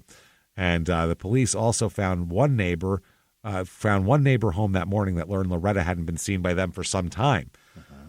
They said, quote, the mom thought that's strange since Loretta normally takes care of plants in the yard. Taw had also recently borrowed $8,000 from the husband of this neighbor. Good Lord. He didn't want the check cashed prior to this Friday, 12/17. Taw told his neighbor that Loretta is still sick and has the flu. This is after she's been missing. Been missing? What the fuck? The cul-de-sac that this residence was located had been blocked to pedestrian and vehicular traffic by patrol cars and yellow crime scene tape. Several news stations were present and appeared to be filming news segments. It must be a fucking hell of a flu. Wow. They said the house was clean and tidy. They did find a suspicious red stain about the size of a quarter in the garage, but they discovered it was from a flower. It was just a flower. So they find all sorts of shit. They have her license. They have all of her stuff here, all in her purse. They found a map in the red van, an Arizona map, except it had a big circle around one particular area. Literally a fucking hand-drawn circle around the areas along Interstate 8 in Pinal County in the middle of the fucking desert. There's nothing out there. There's nothing out there to look for or to get. Why would he do that? So, yeah, they said it's impossible to stand out there in the desert and believe that, there's a giant city up there. It feels like you're in the middle of nowhere. Yeah. They said when they found that and then thought about the dirty shovel and pick, they said that was their oh shit moment at that point. Mm-hmm. So then they dig deeper into his history. They find out he's not from Scotland. He actually does have a criminal record. And when he responded to Loretta's room for rent notice, he didn't just get here from Saudi Arabia. He just came out of prison. That's why he came there. He had nothing because he just got out of prison, hopped on a motorcycle, found this ad, and rode over there. Wow. That is fucking insane. He's not Scottish. He's not anything. He's nothing he said is true. He just talked like this for years. Oh, my God. And we know someone that did that, but he's a sick fuck. This is different. He's a fucking wild guy. That's what and this is what we're talking about. He's from Wonder Florida. if he knew this guy. Tampa, as he says. Where are you from? Tampa. Okay. Sure you are. So they didn't have sufficient evidence to make an arrest at this point, though. I don't know how. I mean, you got the purse alone. Then Taw gets kicked out of the hotel. The hotel asks him to leave. But the police impounded his van, so Terry gives him a ride back to the house because she said, I had nowhere else to fucking put him. Oh, my God. Where the hell else was I going to drive this guy? Oh, boy. So there's notes all over the door from the media. Police, so he goes into the house. She drops him off. Okay. Police then have to go, they want to go talk to him again. Yeah. So they use Terry's key to unlock the front door because it's technically her house at this point. Yeah. They announce themselves as they enter the house, and they walk around the house. The living room's empty. They go down the hall to the master bedroom. The TV's on. There's a cell phone lying on the unmade bed, but no one's there. Oh. So they go down the hall to the kitchen. They check all the closets and cabinets. The kitchen was empty. So was a small laundry room off the kitchen. In the laundry room was a door that led to the garage. Quote, the door was opened as Officer Ahmet entered the garage. He advised us that he could see a subject hanging on the northeast side of the garage. No fucking way. As we entered the garage, I observed a white male subject hanging from the top of the garage. The subject had a yellow extension cord tied around his neck, and his feet were just touching the garage floor. As we approached the subject, Officer Ahmet touched the subject and stated he was cold and appeared to be deceased. Oh, he fucking hanged himself in the goddamn garage. So toes touching the. Can you imagine if you chose mid hanging to not? Oh God. Man. And Terry said that was a really hard night because now I was going through, did he kill himself because he was in so much sorrow, or did he kill himself because he killed her? Terry, he fucking killed her. Every bit. He killed her. Wow. So they look in, they find he'd been embezzling from her for years. They found out also that he had a history of defrauding women before that. Yeah, of for course. years. This is what he does. Yep, they said he would just suck the blood out of everybody he could find and use his charm to get away with it. They still haven't found Loretta, though. Oh, my God. And they said they know the general area they want to look for, but they said to find a body that was buried in that area is a needle in a haystack. Yeah. Never going to find it. Oh, boy. So Terry reaches out back to Marianne Morgan, the psychic, who told her that she saw Taw come up behind Loretta with a plastic bag. And while Loretta fought back, Taw was strong. She said that Loretta is in a place where there's blue everywhere. She's 150 feet from the blue. That's what she kept saying. Okay. Months pass. Yeah. Months pass. She's still, and Terry said, I'm afraid she's not alive, that she's dead and I won't have found her. Well, yeah, I would think so. They scoured the dirt for something red in the dirt because multiple psychics said that. They drove around looking at creek beds, under brush where any body could be left. They walked south of the valley along Interstate 8 near Stanfield Road. They said it's just everywhere they walked. January 10th, 2005 comes around. So this is later. They still haven't found her. 15 trained searchers, 6 cadaver dogs couldn't find her. They searched this area. Everything. Search and rescue volunteers, searching dry creek beds, digging shit, looking for, forming grids, using dogs. You fucking name it. They're searching everywhere. They cannot goddamn find her anywhere. They said they zigzagged on foot through the predominantly flat, sandy land that's covered with shoulder-high shrubs, weaving river washes. Everywhere. They miles and miles all the time. For months they do this. April of 2005. Psychic, still asking for psychic help. Terry's asking, he said they scoured the ground for something red in the dirt, didn't find anything. They're talking about one of their group outings to search. They're still going on. January 10th, 2006, over a year later, a rock collector is checking in a river wash near the junction of Interstate 8 and Arizona 84, and he comes across a half-buried human body. Oh, boy. The psychic Tammy Holmes said Loretta would come into her dreams and into her home and turn off her TV, even. Loretta's been like, hey, pay attention, TV. bitch. Get out there and find me. Find me. I'm busy.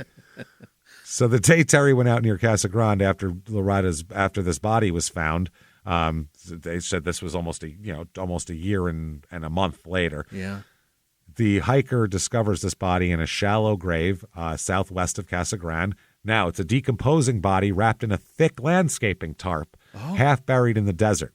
They said they believed it could be Terry or it could be Loretta, but they find bodies out here all the fucking time. This is like Leakin Park. Like, yeah. You know what I mean? When they were looking for shit there, like, it's what it is. This is scary stuff out here. If you remember the whole serial story, the Heyman Lee tale.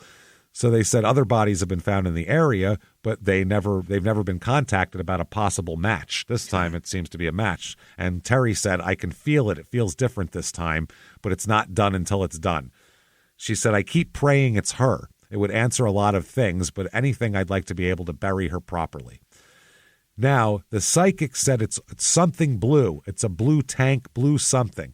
They pointed out in the photos showing that in many of the photos that her mother's body was found right near a blue abandoned motel in the desert near the 8 and 84 junctions. Holy shit. The motel was just blue as fuck, and it was right by there. That's pretty impressive. Weird. Yeah. Impressive as shit. The remains were determined to be Loretta's. An examination showed that she died from asphyxiation, exactly she like was that. Strangled, yeah. Exactly like that psychic said, probably. That doesn't leave blood, too, which is explains a lot. Investigators theorized, obviously, that there was a confrontation about the financial misdeeds after she got off the phone with the bank. Yep. He killed her and then went and did the car stuff and picked the car up and did all that. Wow. It was that between 4:44 and 5 p.m. they think it happened. She got off the phone, rip-roaring pissed, and he said, well, that's the end of this. I think this has run its course. I think I've taken as much as I can take. Yep. So in an interview with Scott, he said that he wanted to get away with it. I don't think he wanted to be on the run in Mexico. He was old and he just murdered the woman he loved. Yes, he did love my mother. He wasn't stupid, but he was a liar of great proportion. He was a know-it-all. He didn't come up with a good plan, but he didn't have time. But Tall liked reading mysteries, and he wanted to go on with life and not be a hunted man. Yeah. Scott was convinced that he never thought Terry would jump in the car and go down to Tucson. And Terry says she thought she surprised him as well. She said, my mother would have just been a missing person if it wasn't for my sister. That's what Scott said. She's the one who got the media involved and made it a big deal. Yeah. That's his theory, but an expert in criminal behavior, the Stephen E. Pitt, a psychiatrist, a forensic psychiatrist, said this man was a narcissistic sociopath. He was a self-engrossed, entitled person who thought he deserved preferential treatment and that the laws didn't apply to him. He thought he could get away with anything and could manipulate anyone. Some of our best politicians have the same traits. There's a lot of people out there like Benderly. He's a con man. He didn't keep going because he thought he could get away with it. He just had to. Yeah. Now, a couple months later, Terry, there's an article where she forgives him. Really? Even though he's dead. She says that universal knowledge guided her to forgive Benderly for her own spiritual health. Okay. She said, I didn't want to walk through the rest of my life angry and mad. I thought I could spend my life paying attention to Benderly and what he did, or I can forgive him. She said she couldn't begin to forgive him until she forgave herself. She mentally said, that she let go and would have, stop blaming herself. Yeah. She read her mother's journal after her death and learned that Tao had been using psychologically abusing, treatments and things for years to her. Why didn't I see that was happening? She said. Why didn't I take her out of the house? Why did I condone this? She was busy with her own life, was the thing. She said she blamed herself, then jumped to her own defense, and then blame herself. She said, I would just stop those thoughts and get on good ones. And so that's what she's trying to do. After her mother's death, she does begin working with DOVES, Doves, capital letters. It's a group that assists elderly victims of domestic violence. Oh, that's nice. So something positive there. Now, Loretta's sister, Shirley, said, I haven't been asked for forgiveness. And because he's not around, I never will be. I don't think I'll ever forgive him. How can I when he showed no contrition? Yeah. And Terry said, I get it, but, quote, I want to be happy. It's about giving yourself permission to be happy in the present moment. I had to forgive to do that. Sure. Right away, by the way, it was on Court TV on Psychic Detectives because of the blue building and all that. They had the whole thing there. Her ashes, she was cremated. Okay. And her ashes were scattered over a beach in Hawaii. Very nice. Very nice. And that, everybody, is Casa Grande. And one fucking twisted shit of a story that is. Holy fuck. That's fucked up, man. That's mad fucked up. If you agree that that's mad fucked up, or you just thought it was a crazy story, tell us all about it. Tell the world about it. Give a good review. Give 5 stars and say something nice on whatever app you're listening to. ShutUpAndGiveMeMurder.com is your website. Get your tickets for live shows. Terrytown, Boston. Here we go. Last shows of the year. Let's go out with a bang. There's very few tickets left, so get in there. Terrytown, we're filming as well. Yeah, that's a big deal. Yeah. Be heard on that. So, and then laugh your ass off and come and hang out with us. And new dates will come up next month for next year, by the way, as well. ShutUpAndGiveMeMurder.com. Follow on social media at Smalltown Murder on Instagram, Smalltown Pod on Facebook. You definitely want Patreon, patreon.com/crime and sports. Bonus material coming out your ass. Anybody $5 a month or above, you get everything. Hundreds of episodes, back episodes immediately. New ones every other week. One crime and sports, one small town murder. This week, we are going to do a UK soccer sex scandal for crime and sports. Yeah. The gross one. Then, for small town murder, we're going to talk about the cult baby murder trial. Tremendous. Polygamy, cults, urine drinking. We got it all, everybody. It's gross. It's gross. Patreon.com. The guy looks like a shrunken down Macho Man Randy Savage, the one guy. It's hilarious. Like he never was an athlete. That's patreon.com/crime in sports is where you get all of that. And you get a shout out at the end of the show, which is right fucking now. Jimmy, hit me with the names of the most wonderful goddamn people who would never, ever, ever, ever, ever bury us in the desert and pretend that we went missing at Dillard's. Hit me with them right now. This week's executive producers are Peyton Meadows, Franny and Oz, Gary Howard, and Kyle Norwood. Thank all of you so much. Thank you, and guys. Fran's going to come out to a show next year also. Can't wait to see you, Fran. Cool. Other producers this year are Love it. Janice Hill. This year, this day, today, this week. God damn it. All year. Janice Hill, Cassie Walker, Samantha Stars, Jordan Allhands, Alley Hands? I don't know. Andrea Fair, maybe? Stephanie Hurricane Hirsch, Crystal Castaneda, Jamie Levesque, Kate with no last name, Holly Clough, Becky what is that? Crusper? Clusper, Janie Belknap, Sarah Ash, Lindsay Banfield, Mandy Kay, Carrie Burgess, Noelle Sandburn, Danielle Shields, Jexka, Chef Andrew Southers, Sarah Hawk, Michelle ABT, Joe Voorhees, maybe? Joe with no last name. Torius with no last name. Savvy C. Kenny Custon. Megan with no last name. Tony Lynn. Kurt Larson. Elizabeth Boucher. Jason Masser-Smith. Meddy B23. She is definitely 23. Bea. Maybe it's B. B-E-A with no last name. Danny with no last name. Eddie with no last name. Don Glacken. Cole Clausen. Sean Lauer. Ian Jones. Danny with no last name. 5477 my ass 01. Jamie Mattoon, Partial Villain, Patricia Cagnalosi, Cangalosi, Rachel Nissenson, Julian Guylian. It's got to be Julianne, right? Guyliane.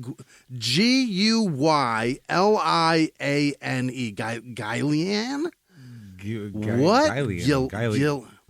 Ghislaine Durrett. Yeah, maybe it's I don't know, man. Epstein's friend. Her name. Yeah, Ghislaine. Yeah, Maxwell.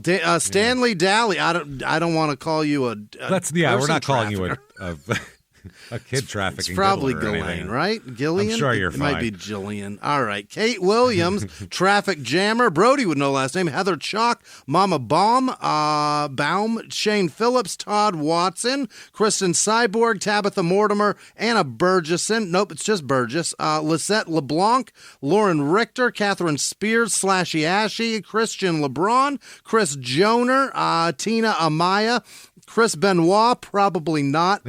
I mean, kind of fucked maybe. up a little bit. Maggie would know last name. TJ, Tabitha McMiniman, Carrie Compton, Miniman. Clockwork Cleo, Italy,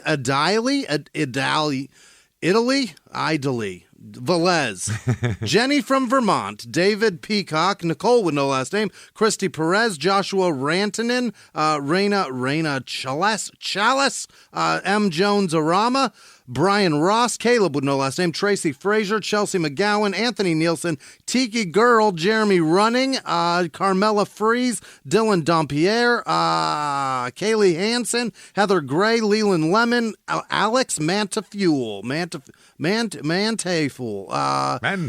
Zachary Eskelson, Emily Eva Schaefer, Oliver 0907, Brandy Finley. Yeah, Oliver, I appreciate you. You got a really weird last name. Megan Ruth, Charlie Hill, JP Campbell, Amir Cup of Coffee. Amir Cup of Coffee. Maggie would know last name. Izael. What is that? Sandoval? Izael? Is that a name? I've said it 3 times. I've changed nothing about it. Matt Goring, Cody Kielbasa, Angela Sherman, Mark Favaza. Jesus fuck. Meredith. Tough ones this week. Meredith DeSmet. Jasmine Hall, Jessica Lyda, Joy Howard, Gina Hartshorn, Caleb Nelson, Andy Patterson, Andy Blazak, Travis Fry, Melissa Johnson, Becky Holder, Jen Easterby, Laurel. Thanks, Jill, for the birthday present.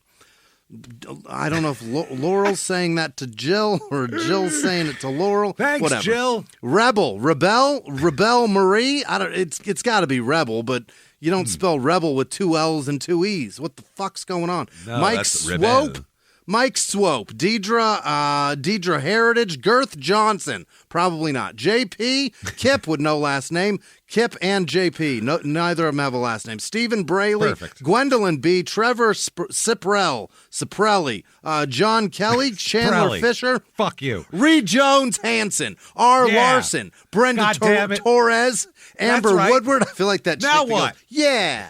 And I'm not fake. I got 3 kids. Nanette Gold, Galen Martin, Angela Crandall, Kaylee Buissonalt.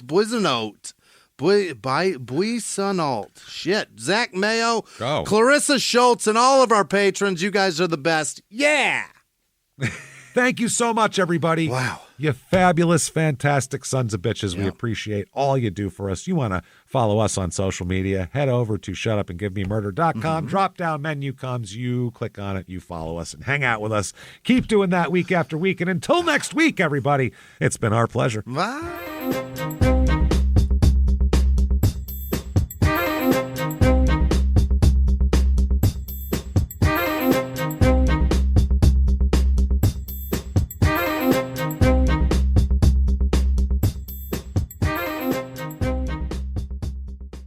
If you like Small Town Murder, you can listen early and ad-free now by joining Wondery Plus in the Wondery app or on Apple Podcasts. Prime members can listen early and ad-free on Amazon Music. Before you go, tell us about yourself by filling out a short survey at Wondery.com/survey.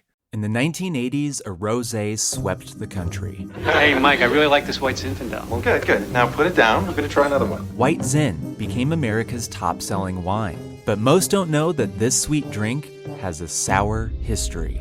What began in 1986 with counterfeit bottles, a big fraud, a multi-million-dollar fraud, sent investigators chasing one of the most powerful families in the business, the Licciardis. But the closer the feds got to them, the more dangerous things became. It's a story of deceit. At the time, I was paranoid. Threats. You touch my kids, I will kill you. And murder. With a .22 caliber bullet to the head. What started with a scheme to mislabel wine spilled into a blood-soaked battle for succession. Welcome to Bloodvines. You can binge listen to Bloodvines exclusively and ad-free on Wondery Plus. Join Wondery Plus in the Wondery app, Apple Podcasts, or Spotify.